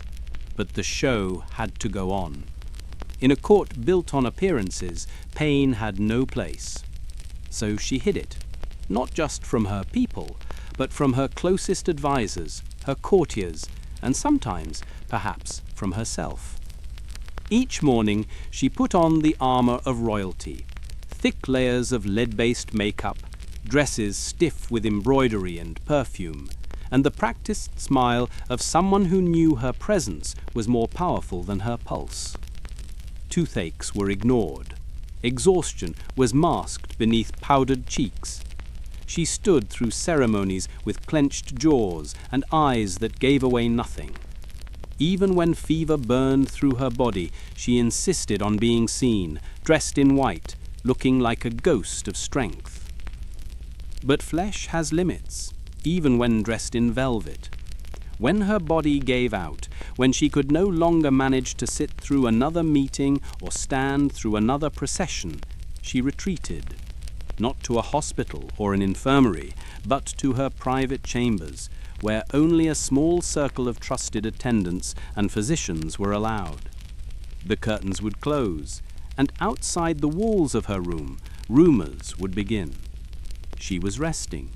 She was tired. She had a cold.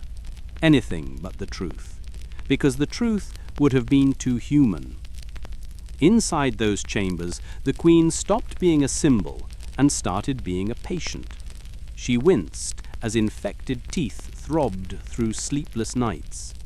She sweated through linen sheets soaked in rose water, hoping the scent would fool her senses into calm. And when the pain grew unbearable, she reached for what little comfort the era could offer. A pouch of clothes to bite down on, a glass of spiced wine laced with opium. Bundles of dried herbs were crushed into poultices and pressed to her temples. These were her tools, primitive, fragrant, and slightly magical. Not because they worked, but because they helped her believe they might. Doctors in Elizabeth's time were more confident than competent. They wore ruffled collars and carried vials of potions that promised relief but rarely delivered. They spoke in terms of humours and balances, not bacteria or viruses. The Queen's physician, though discreet, was part of this same system. He prescribed what he could. oils to rub on her temples, powders to stir into her wine, and sometimes simply silence. He knew that most of what she needed was not to be seen this way. And so, outside her chamber, the story continued. The Queen is radiant. The Queen is strong. The Queen is eternal. Inside, she lay on a silk-draped bed, pressing clove oil to her gums and trying not to cry when she swallowed. Because crying was not queenly. Pain was not queenly. And admitting weakness could unravel the entire illusion she had built over decades. She wasn't just a woman, she was England. But no illusion holds forever. Over time, people noticed small cracks. Her voice, once clear and commanding, trembled slightly. Her posture, once upright and proud, slouched more often. Her public appearances grew shorter and her silences longer. Still, no one dared speak the obvious. No one mentioned the swelling in her cheeks or the pallor beneath her powder. It was understood to acknowledge the Queen's suffering was to risk being reminded of everyone's mortality, and that simply wouldn't do. Even as the pain deepened, Elizabeth remained committed to the performance. Her dresses grew heavier, her jewels more extravagant, her wigs taller and more absurd. It was as if she thought that by adding more layers she could hold herself together. But the truth was simpler and sadder. She was tired, not just from age or illness, but from the endless need to pretend. In the quiet of her room, she sometimes held on to the familiar scents that had accompanied her all her life.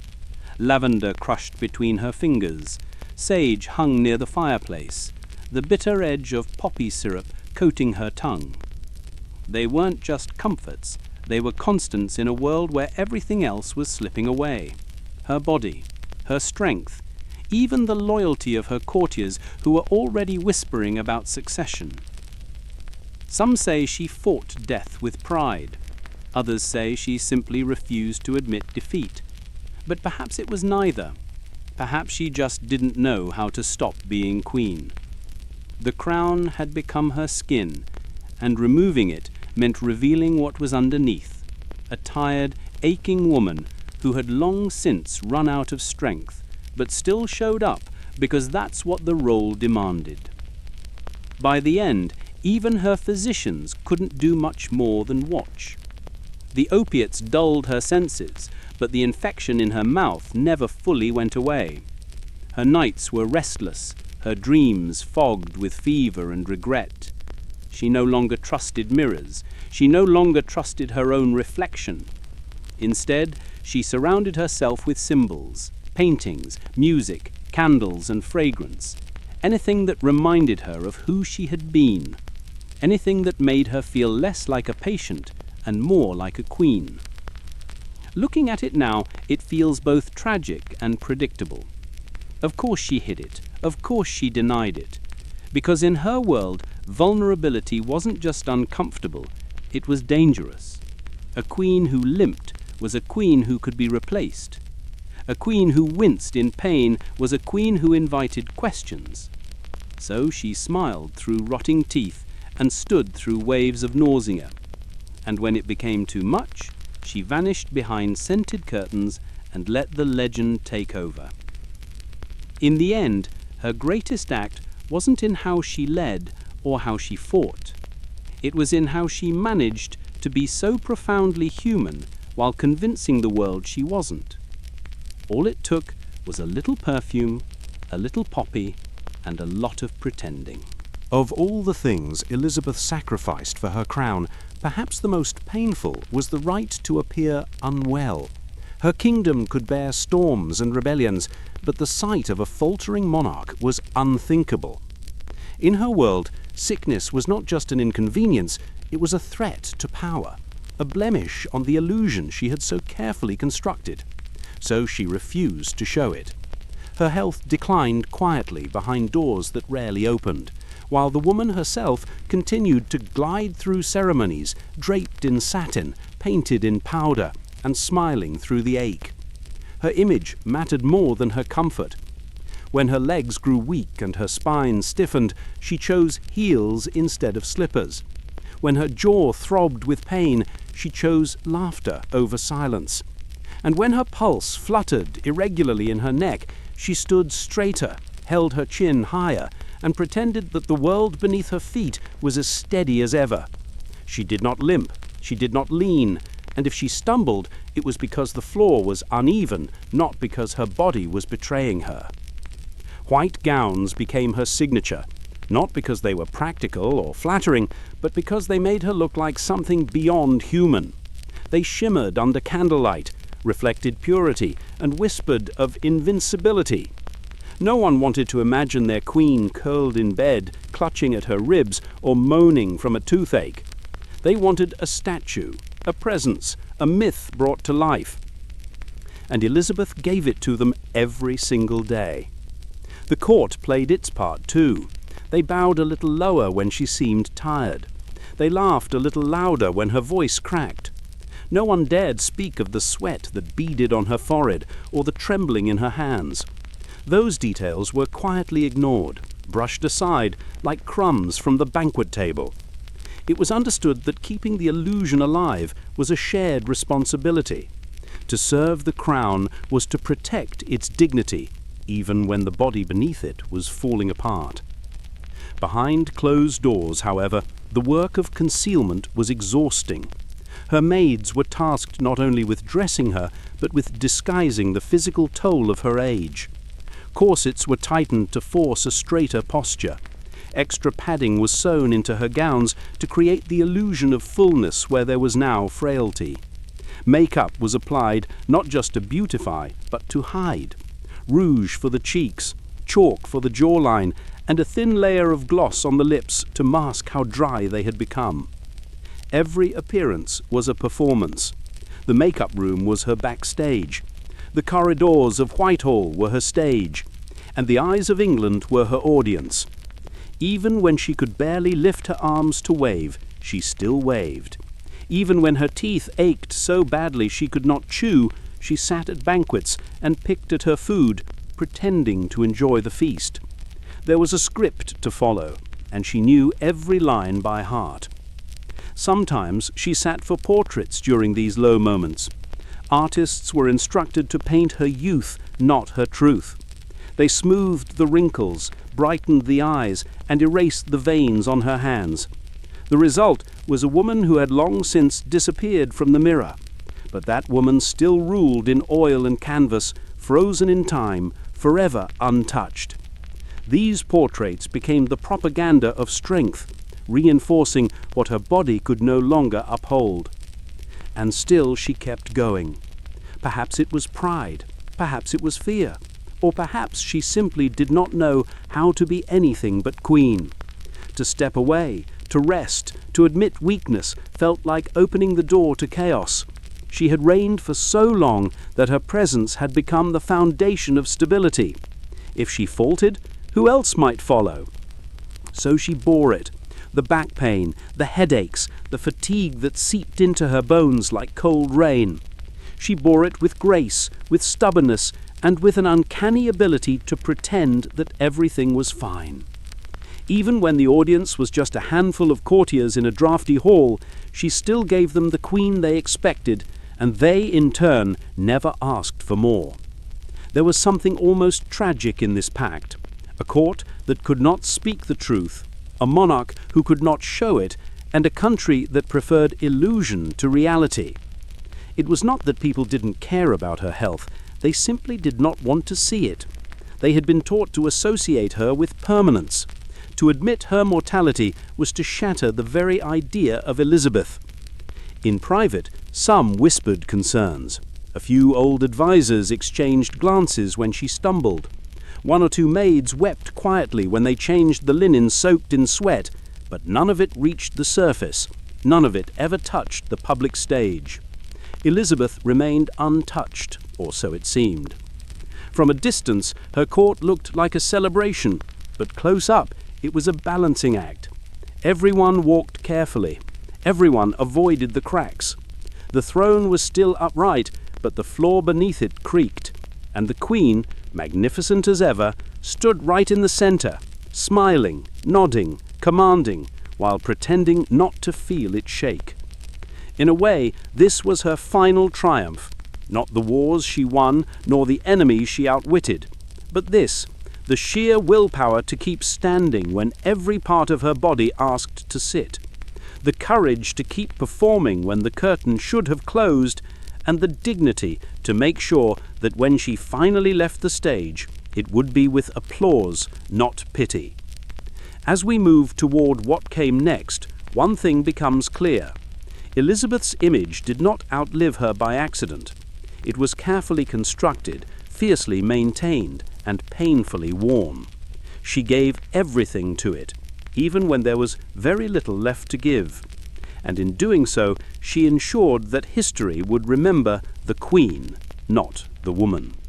The icon, not the aches. The legend, not the loneliness. They say imitation is the sincerest form of flattery, but in Elizabeth's court it was more like a survival strategy. If the Queen wore a certain scent, so did her courtiers. If she pursed her lips a particular way when thinking, you could bet half the council would be seen doing the same within the week. They copied her not just out of admiration, but because it became the unspoken rule of how to stay relevant, how to remain in favor, and, perhaps most importantly, how to keep one's head securely on one's shoulders. The Queen's habits filtered down through the palace like perfume through silk. Gowns embroidered with satiny trim, gloves laced with essential oils, speech patterns as carefully arranged as a banquet table. Her favorites led the charge, adopting her mannerisms with theatrical precision, and soon the rest followed, whether they liked it or not. There was no formal decree that said, "Speak like the Queen," but everyone understood it just the same.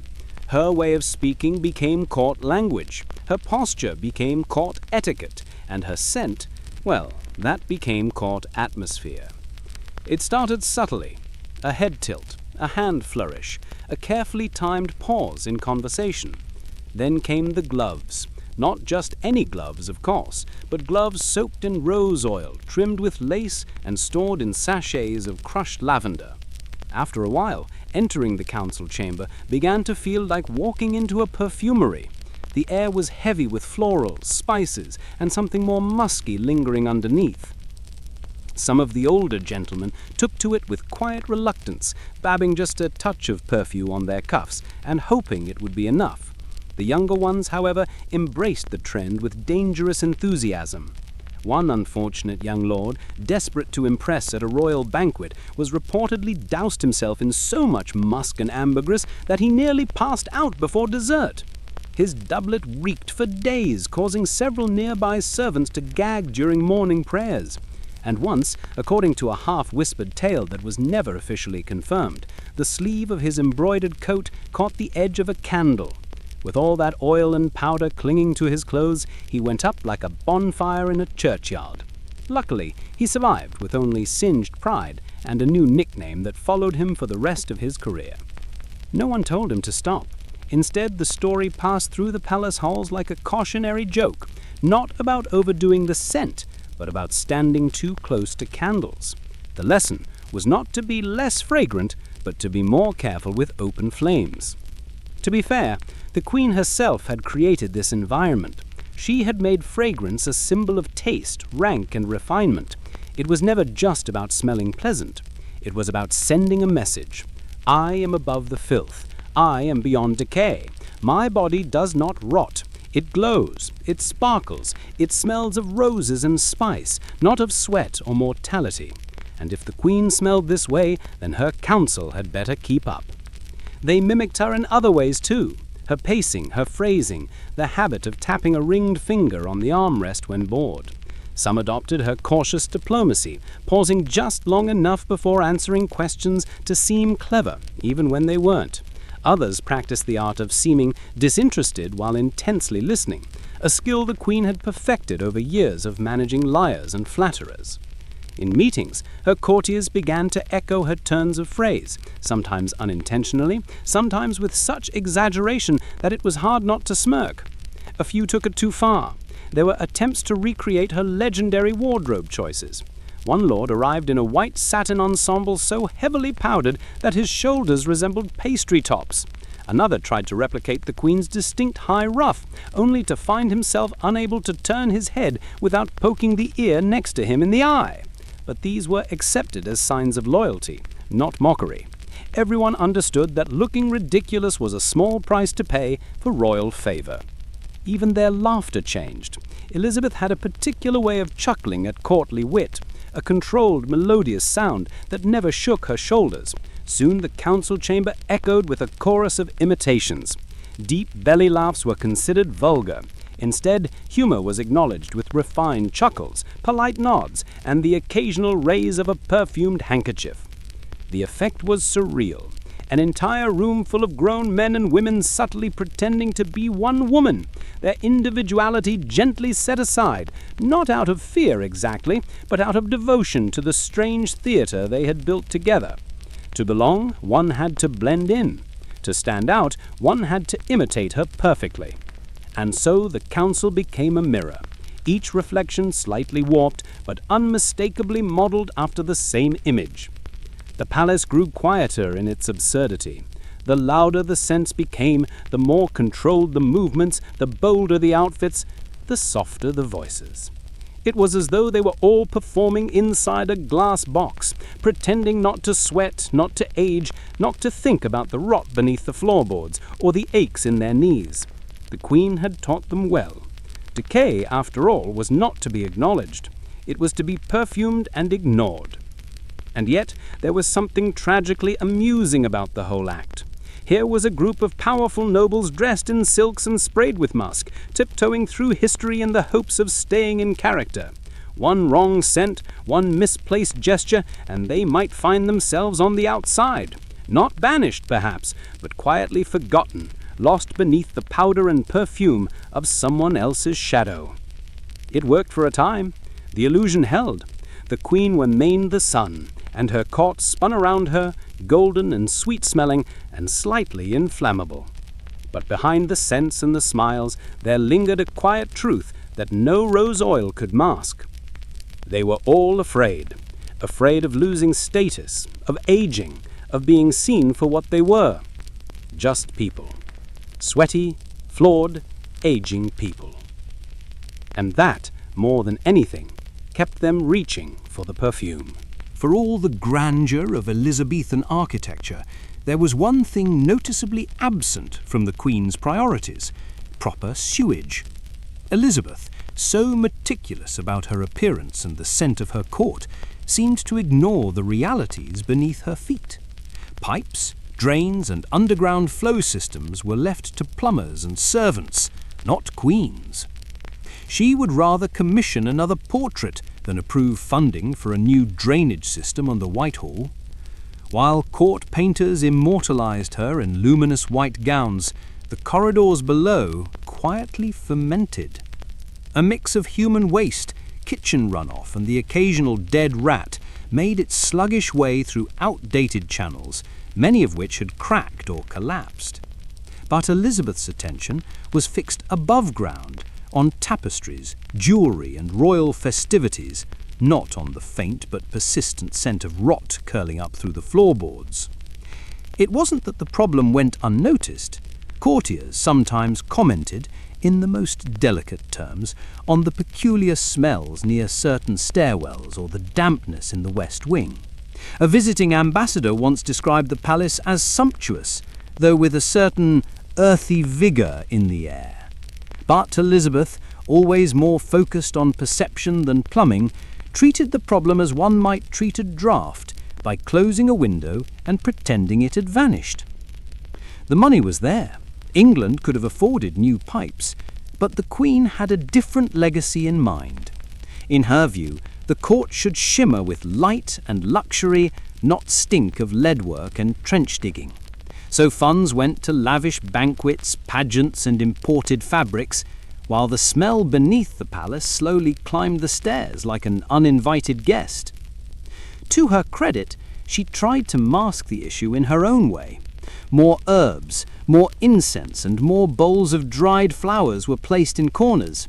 Lavender sprigs dangled from curtain rods. Juniper smoke was wafted through halls before important audiences. It was like hanging a larger painting over a cracked wall. You couldn't see the damage, but you could still smell it. Some rooms were worse than others. The antechamber near the kitchens had a reputation for sudden gusts of sulphur. On warm days, the privy near the chapel gave off a smell so potent that even the most loyal clergymen cut their prayers short. Servants scattered rosemary along the flagstones and crushed mint underfoot, hoping to release enough scent to mask the unpleasantness. It helped, but only barely. In the grand scheme of court life, the smell became just another part of the atmosphere, a background note, like candle smoke or damp stone. What's surprising is how few people complained. Perhaps they were too afraid, or perhaps, like many who spend long enough in a bad smell, they simply got used to it. When everything is drenched in perfume and formality, even sewage becomes part of the ceremony. The nobles held their lace handkerchiefs a little closer to their noses. The servants learned which corners to avoid. The Queen, wrapped in her cloud of musk and orange blossom, probably couldn't smell it at all. There was something almost poetic about it. A palace built on gold, pageantry, and the quiet gurgle of waste. Beneath the gilded ceilings and satin slippers, the underbelly of the court bubbled with reminders of real life. No matter how high a ruff was starched, or how thick the powder, the earth had a way of making itself known. Elizabeth's refusal to deal with it was both understandable and revealing. Fixing the sewers wouldn't earn her praise. No foreign envoy would write home about new drainage, but a glowing portrait with hand-stitched pearls would echo through history. So the Queen chose beauty over utility, perfume over sanitation. It wasn't unusual for her time. Hygiene was a vague, suspicious concept, while extravagance was a clear statement of power. A clean-smelling monarch was elegant, a monarch who cleaned things was unbecoming. Yet the irony remained. In trying to escape the filth of ordinary life, Elizabeth built her court atop a steadily growing problem, one that couldn't be painted over or perfumed away forever. The palace's scent, carefully crafted with oils and herbs, still couldn't fully silence the stink beneath the floor. But no one dared to mention it too loudly, because the Queen didn't want to hear about drains. She wanted to hear poetry. She wanted to dance in gowns so heavy they needed 3 servants to lift them. She wanted to smell of rose and cinnamon and never be told otherwise. And in a way, her courtiers were happy to oblige. Better to drown in fragrance than risk offending the Queen by suggesting she was, quite literally, standing in a sewer. Every morning in Elizabeth's court began with a performance, even before a single word was spoken or a scroll unrolled. The Queen's body had to be carefully assembled, one scented layer at a time. It started with powder, not the kind you pat lightly onto your cheeks, but a thick, chalky layer of white lead applied until every trace of human complexion disappeared. The paleness wasn't just a beauty choice, it was a declaration. I am untouched. I am untouchable. I am not like you. Then came the rouge, a rich, dangerous red made from mercury-laced cinnabar, dabbed onto cheeks that sometimes trembled from fever or toothache. Her lips were drawn carefully with more pigment than any flower dared wear. These weren't cosmetics, they were armor. The cracks in her skin were covered with gloss. The dark circles under her eyes were hidden beneath ground pearls. Even her exhaustion had to be powdered until it looked regal. The fragrance followed, and it was never a modest affair. Musk, ambergris, clove, orange blossom, violet, and rose all mingled in strange combinations, each chosen to overpower whatever might be lingering beneath the layers of cloth and cosmetics. Perfume was not applied delicately, it was poured, rubbed, fanned, and finally sprayed in bursts until the room itself reeked of majesty. After that came the dressing. The gowns were massive, heavy with embroidery, pearls, and expectation. Each had to be laced and pinned by attendants who knew better than to speak unless spoken to. Corsets were pulled tight. Sleeves were fastened with stiff cuffs that could scratch if handled carelessly. A ruff large enough to frame the head like a halo was added last, giving the illusion that the Queen's face floated apart from her body, detached and divine. The gloves, scented and softened with oil, came next. Elizabeth wore them not just for style, but as a barrier between her and the world, between skin and skin. They smelled like lavender and civet, and they reminded everyone who kissed her hand that they were not kissing a woman, but a symbol. All this could take up to 4 hours. It wasn't preparation, it was a ceremony. She wasn't getting dressed, she was becoming herself. And if it sounds exhausting, it was. But no one was allowed to say that. No one was permitted to ask why a woman of intelligence and power needed to be wrapped in lace and powder because the image had become more than the person. By the time she emerged from her chambers, the Queen was not a tired woman with aching feet and a mouthful of sore gums. She was the Virgin Queen, regal, radiant, and so heavily adorned she could barely move without assistance. Appearances in her world were sacred, more sacred than comfort, more sacred in some cases than truth. Hygiene, by this point, had become a ritual. Washing for cleanliness was secondary. What mattered was the illusion of being clean. Hands were wiped with perfumed cloths. Faces were blotted, not rinsed. Hair was powdered, not washed. To bathe in water was a medical risk, but to be seen looking dull, oily, or, heaven forbid, sweaty was a far worse danger. And so the court accepted the logic of the age. Smell nice, and no one will question how long it's been since you last touched soap. The Queen's rituals became the model. Other women, eager to mirror her power, adopted the same routines. They painted their faces until their skin peeled. They perfumed their underarms and behind their ears until the scent clung to the curtains.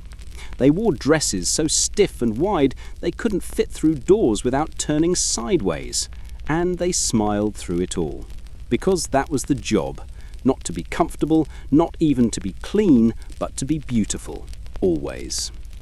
It would be easy to laugh at it now, to mock the absurdity of a woman needing 5 servants to help her into a corset that would later bruise her ribs. But something about the ritual feels hauntingly familiar. Swap the ruffs and rouge for filters and foundation, and the difference becomes thinner than we'd like to admit. The tools have changed, the pressure hasn't. And perhaps that's the most uncomfortable truth. Elizabeth's mornings weren't just about hygiene, they were about control. In a world that sought to reduce her to a marriage prospect or a royal puppet, she chose to become a spectacle. Her look wasn't just vanity, it was power. It was a message repeated daily. I may be a woman, but I am your queen. Worship accordingly. So every morning she stood still while her face was reconstructed. Every morning she endured the weight of velvet and velveted deception. And every morning the scent of her arrival drifted through the halls before her first words did. Her presence began with perfume. Her reign was wrapped in fabric and finished with powder. It was a masterpiece of illusion. And yet beneath it all there was still a body, still breath, still sweat, still human limits. But those were hidden behind layers, whispered about in private and denied in public. Cleanliness wasn't about soap and water, it was a performance. Sanitation wasn't a matter of health, it was a theatre, every day. Elizabeth stepped into the spotlight, powdered to perfection, and pretended she was made of marble. And everyone around her clapped.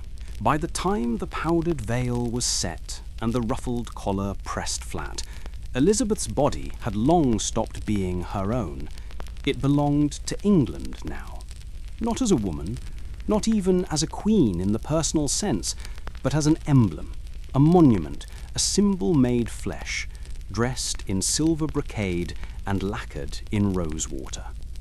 There was no room left for imperfection, no space for a body to sweat, ache, or age. She had become the embodiment of chastity, of control, of divinity woven into female form.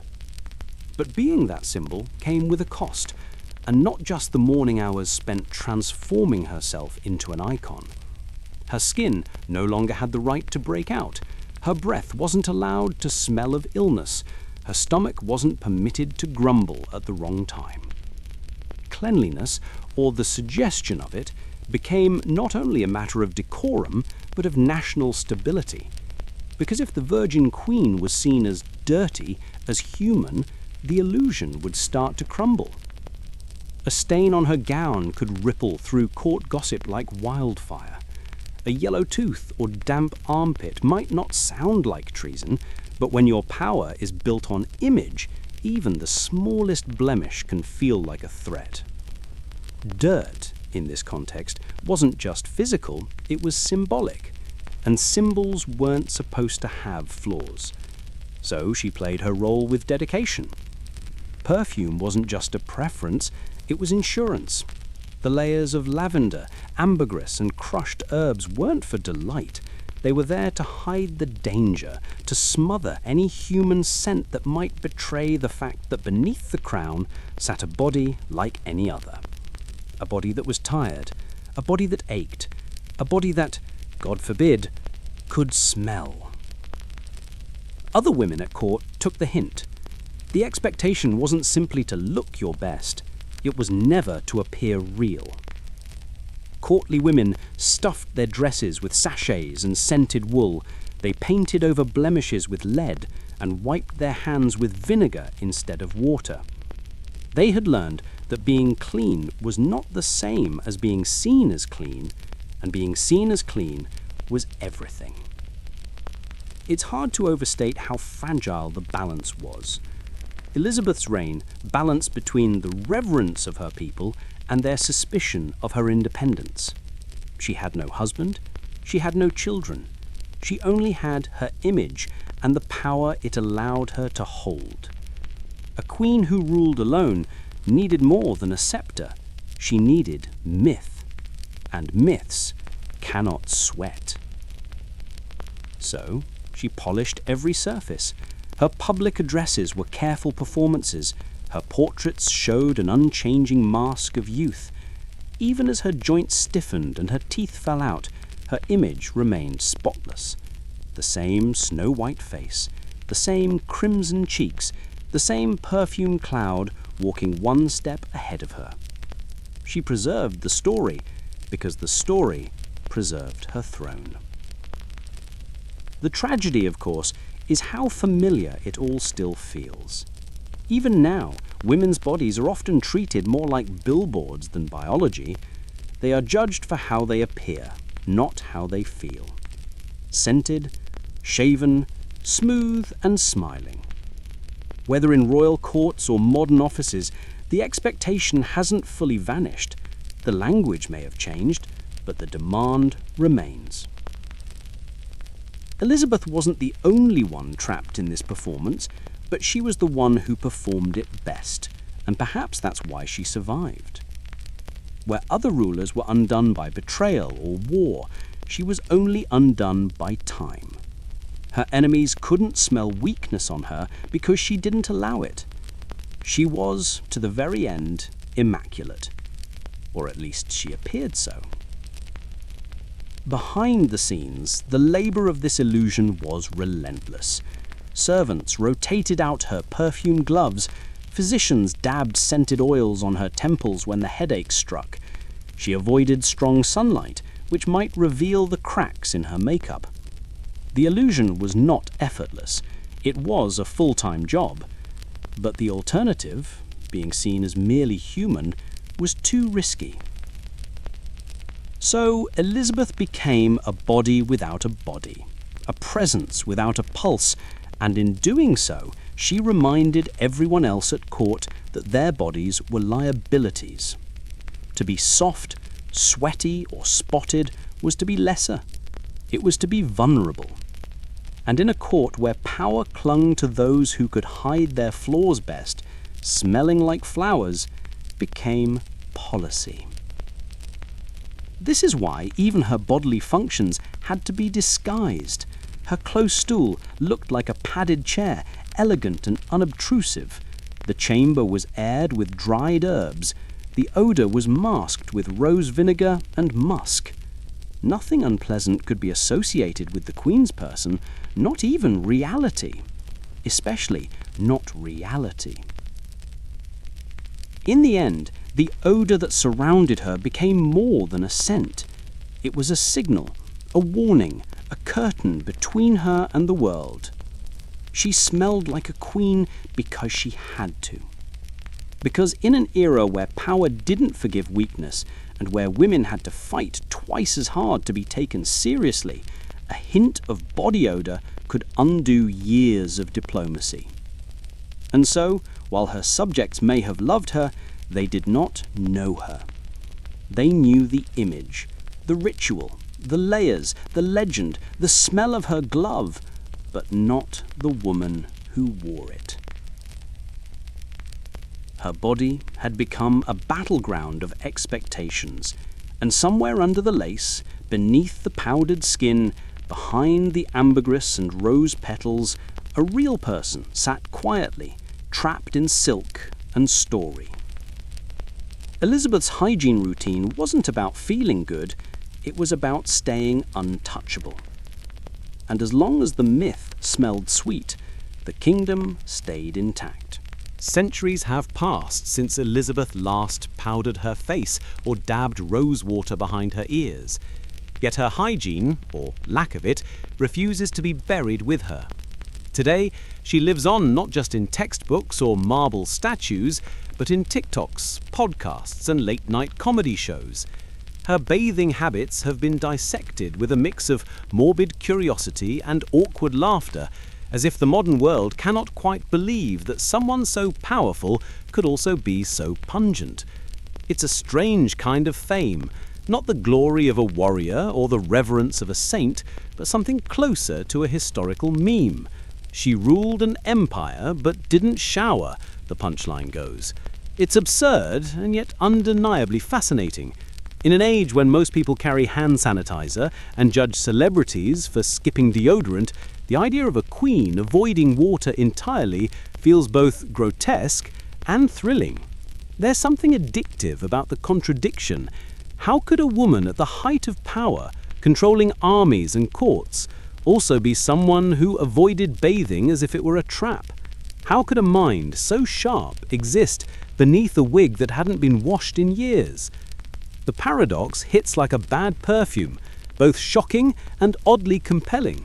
The Virgin Queen, untouchable and revered, leaving behind trails of civet and sweat, its comedy gold, its podcast fuel, its history that smells just a little too real. But underneath the mockery is something more revealing. This fascination with her hygiene exposes a deep modern obsession, the need to make the powerful seem human, stripping away the crown layer by scented layer to get to the body beneath. It's not just about the smell, it's about vulnerability, because if even a monarch couldn't keep herself fresh, maybe it's okay that our gym bags stink too. If she could rule while covered in powder and musk, maybe we can survive a day without dry shampoo. Yet the laughter is never without a hint of unease. We point and giggle, but we're also haunted. There's something claustrophobic about Elizabeth's rituals, something suffocating beneath all that lace and lavender. The modern viewer sees not just a powerful queen, but a woman trapped in a perfume bottle, pressed between the pages of her myth. And maybe, just maybe, we recognize the scent of performance too well, because we still perform, don't we? We still mask our bodies, scrub our floors, and package ourselves for the world. We may have running water and foaming soap, but the pressure to be polished hasn't gone away. We're still terrified of being seen as messy, imperfect, or, worst of all, natural. Elizabeth didn't bathe because she feared disease. We bathe because we feared judgment. It's just a different kind of plague. So while we laugh at her perfumed gloves and vinegar rinses, we also envy her clarity of ritual. She knew exactly what was expected of her. Smell like roses, look like marble, never let them see you sweat. That rulebook, however twisted, was at least consistent. Today we chase authenticity while still applying filters. We preach self-care while buying products to fix what isn't broken. Maybe Elizabeth's world wasn't so different after all, just with less plumbing. And let's be honest, we love a good scandal, especially when it's safe and historical. Mocking a dead queen's hygiene is easy. She can't clap back. She can't sue. She just sits there in her portrait, powdered and regal, while we analyze her pores from 500 years away. It's voyeurism with a scholarly sheen, gossip dressed up as education. But every time we bring her up on YouTube, in lectures or awkward first dates with history majors, we revive something more than just a stereotype. We keep alive the tension between power and humanity, between myth and body, between the crown and the scalp beneath it. And in doing so, we remind ourselves that greatness doesn't always come with good hygiene. It's strangely comforting. Elizabeth ruled without modern dentistry, without shampoo, without soap as we know it. She stood at the center of one of the world's most powerful empires, while her wig soaked up the sweat of statecraft. Yet she endured, she inspired, she terrified. She smelled like civet and cloves, and still her name echoes in every corner of history. So maybe the reason we can't stop talking about her isn't just because she stank. Maybe it's because she stank and succeeded. Because she proved that a woman didn't need to be perfect to be powerful. She just needed to be consistent, predictably fragrant, relentlessly composed, immaculately mythic, even if it meant skipping the bath. Of course, the memes will keep coming, the reenactments, the jokes about lead makeup and close stools, but somewhere between the laughs, a strange kind of respect lingers, not for her hygiene, but for her discipline, for her commitment to the illusion, for the way she turned rosewater into armor and silence into sovereignty. And perhaps centuries from now, someone will look back on our own rituals, our endless skincare routines, our filtered selfies, our scented candles, and laugh too. They'll marvel at what we did to seem clean, to seem flawless, to seem in control. They'll wonder how we endured the pressure. They'll wonder if we ever truly rested beneath the performance. But for now, Elizabeth remains one of history's most fragrant contradictions, revered and ridiculed, admired and sniffed at, a queen who made cleanliness a legend, even if the truth was a little mustier. By the end of it all, what lingered wasn't just Elizabeth's legend, it was her scent. Her world was thick with it. Every hallway, every gown, every gesture carried a residue of musk and herbs and rosewater that masked more than just the body. It masked a way of life, a world without clean water, without drains, without understanding of bacteria or hygiene. In that world, stench was not a failure of character. It was the background noise of existence, and the Queen knew how to play it like an instrument. There were no showers, no bleach and no hand soap waiting on marble sinks. Instead, there were basins of vinegar, gloves laced with crushed petals, wigs stuffed with lavender sachets, and cloaks aired near windows until the morning dew pretended to have done the cleaning. But cleaning, in the way we understand it, never truly happened. The idea of stripping filth down to the skin with water and suds was almost laughable. Water was dangerous. It was feared, especially warm water, which was thought to open the pores and invite disease. So they didn't wash. Not really. They masked. They maintained cleanliness. And Elizabeth, she was the star of that performance. She layered fragrance the way modern royalty layers PR statements. A hint of cloves on the gloves, a touch of rose behind the ears, something sharper, more musky beneath the layers of fabric that never met a washboard. It wasn't subtle, but subtlety wasn't the point. Survival was. To her court, Her scent was part of her identity. It trailed behind her like a royal procession.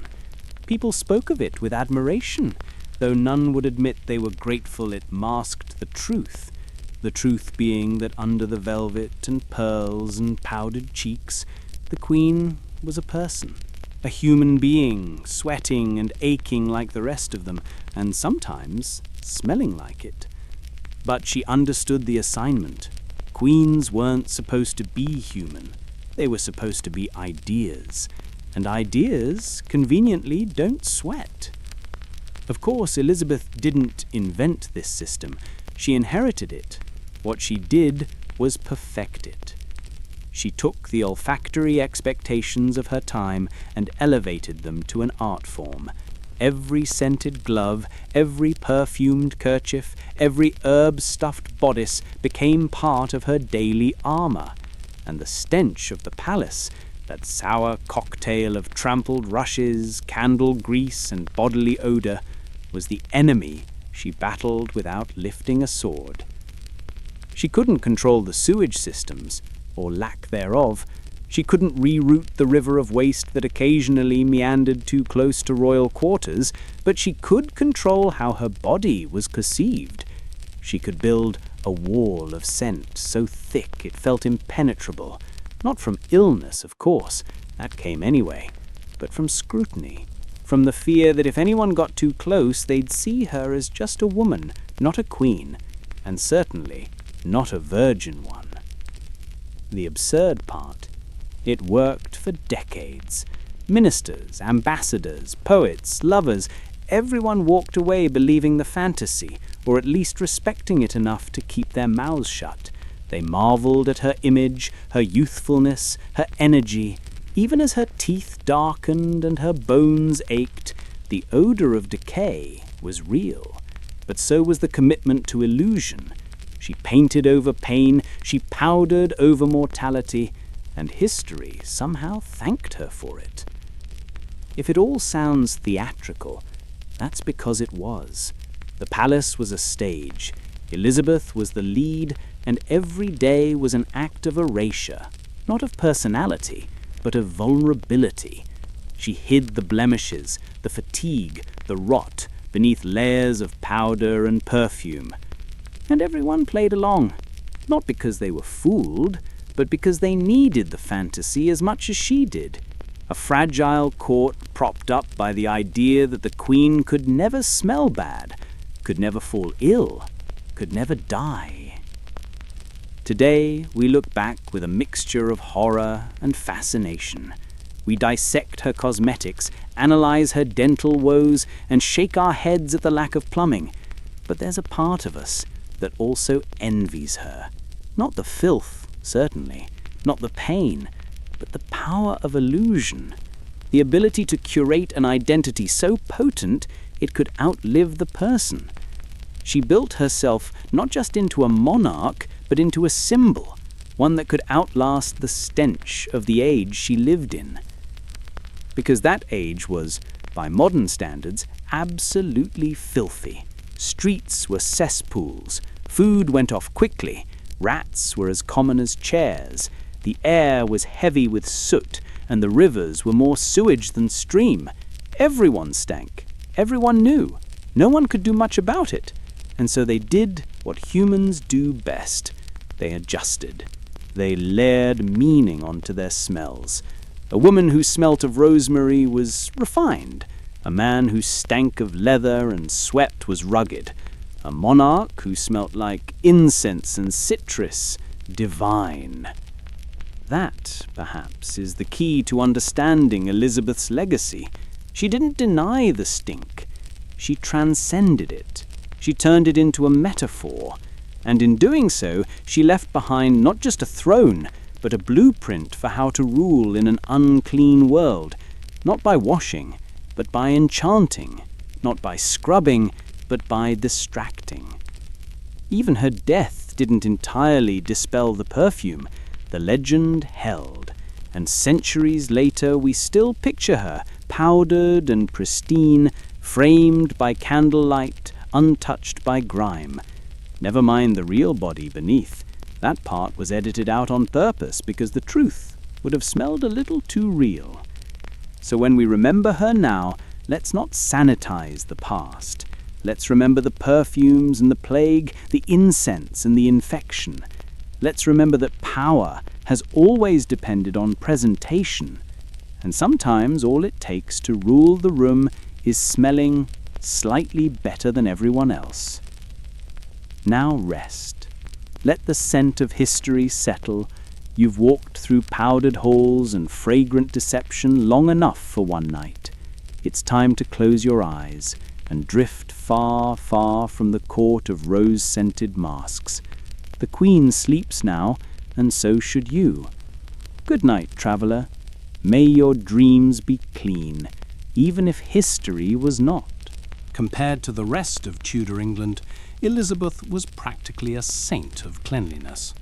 While her courtiers layered musk over mildew and the streets of London flowed with waste and rot, the Queen had her own version of hygiene. It may not have involved soap and a tub, but for her time it was a kind of revolution in rose water and vinegar. She was meticulous with her linens. Undergarments were changed regularly, a small luxury only the wealthy could afford. Her handkerchiefs were perfumed and embroidered. She wiped her face and hands with a cloth soaked in rose water or herbal vinegar, not to remove dirt necessarily, but to refresh the skin and, more importantly, to leave a fragrant barrier between herself and the world. The court, of course, considered this refined. No one expected the Queen to scrub herself with hot water or wash her feet in a wooden basin. That was for peasants. Instead, she relied on scented gloves. Gloves she changed often, each pair steeped in lavender or cloves. Her face never bore the oil or grime of the day because it was constantly covered in layers of chalky white and pearl dust. The powder kept her dry. The powder kept her regal. The powder also clogged every pore. Bathing in water, at least with full immersion, was considered dangerous. Doctors warned that warm water opened the pores, allowing disease to slip inside the body. This belief, absurd as it sounds now, was widespread, so Elizabeth avoided it, not because she didn't want to be clean, but because she wanted to stay alive. She did, however, occasionally take what were known as sweating baths, steam-based treatments with herbs and towels intended more to purge illness than remove grime. Think of it as a royal sauna without the rinse. Her preference for vinegar was practical and fragrant. Vinegar infused with rose petals or thyme was used for everything. Wiping her face, rinsing her hands, cleaning her close stool, even dabbing her temples during headaches. The smell cut through whatever the court might be exhaling, and its sharpness gave an illusion of purity. She smelled like vinegar and roses. It was oddly appropriate. And yes, by Elizabethan standards, this was clean. Especially when you consider what most people were doing, or rather, not doing. Down in the countryside, peasants shared beds with livestock for warmth. Their clothes were worn until stiff, their hands rarely saw clean water, and their diets made their breath sharp with onions and ale. Soap was homemade, harsh, and often reserved for laundry, not skin. Baths were seasonal, not daily. Many believed water itself could make you sick. In that context, the Queen's perfumed gloves and rose-scented vinegar made her a model of royal hygiene. Still, let's not get carried away. Clean was relative. Elizabeth's wigs were never washed. Her corsets went unlaundered. Her heavy gowns were brushed, not rinsed, and the white paint on her face was made from lead, which slowly poisoned her over the decades. But the important thing wasn't actual sanitation. It was the performance of it, the illusion. In a world where most people reeked of dirt, sweat, and death, she managed to smell like a bottle of diluted heaven. It's tempting to romanticize this, to imagine her as a forward-thinking woman in a backward time, but hygiene wasn't her rebellion. It was her defense. Against disease, yes, but more importantly, against judgment. A queen without a husband had to be more than respectable. She had to be immaculate. She had to be mythic. No odor, no stains, no weakness. Just silk, powder, and the faint scent of crushed violets. If she had done less, people would have talked. If she had smelled like the streets outside or her mortality, they would have whispered. Instead, they inhaled musk and civet and declared her divine. She made her body into an altar and her scent into a sermon. Compared to the rest of Europe's muddy, bleeding monarchs, she floated. Even her enemies, foreign ambassadors and rival nobles, commented on the atmosphere around her. They didn't always admire her policies, but they noticed her presence. It arrived before her, clinging to tapestries, lingering on chairs. The smell of the Queen became a political fact. If England was to be respected, Elizabeth had to remain untouchable, and untouchable women do not stink. It's a bit funny in a dark way. The woman who spent her life refusing to marry was nonetheless forced to maintain herself like a bride on permanent display. Every morning she prepared her body for inspection. Every evening she removed the layers of self-preservation, and in between she ruled an empire while smelling like a bouquet that had been dipped in vinegar and prayer. So yes, Elizabeth was clean. Clean enough to stand out. Clean enough to be remembered. Clean enough to survive in a world that didn't expect women, especially women in power, to be clean at all. But don't confuse that for comfort. Don't mistake the scent of lavender for rest. Hers was a cleanliness born of pressure, a cleanliness built on fear, a cleanliness that left no space for sweat, nor breath, nor mistakes. And that, perhaps, is what makes her so fascinating.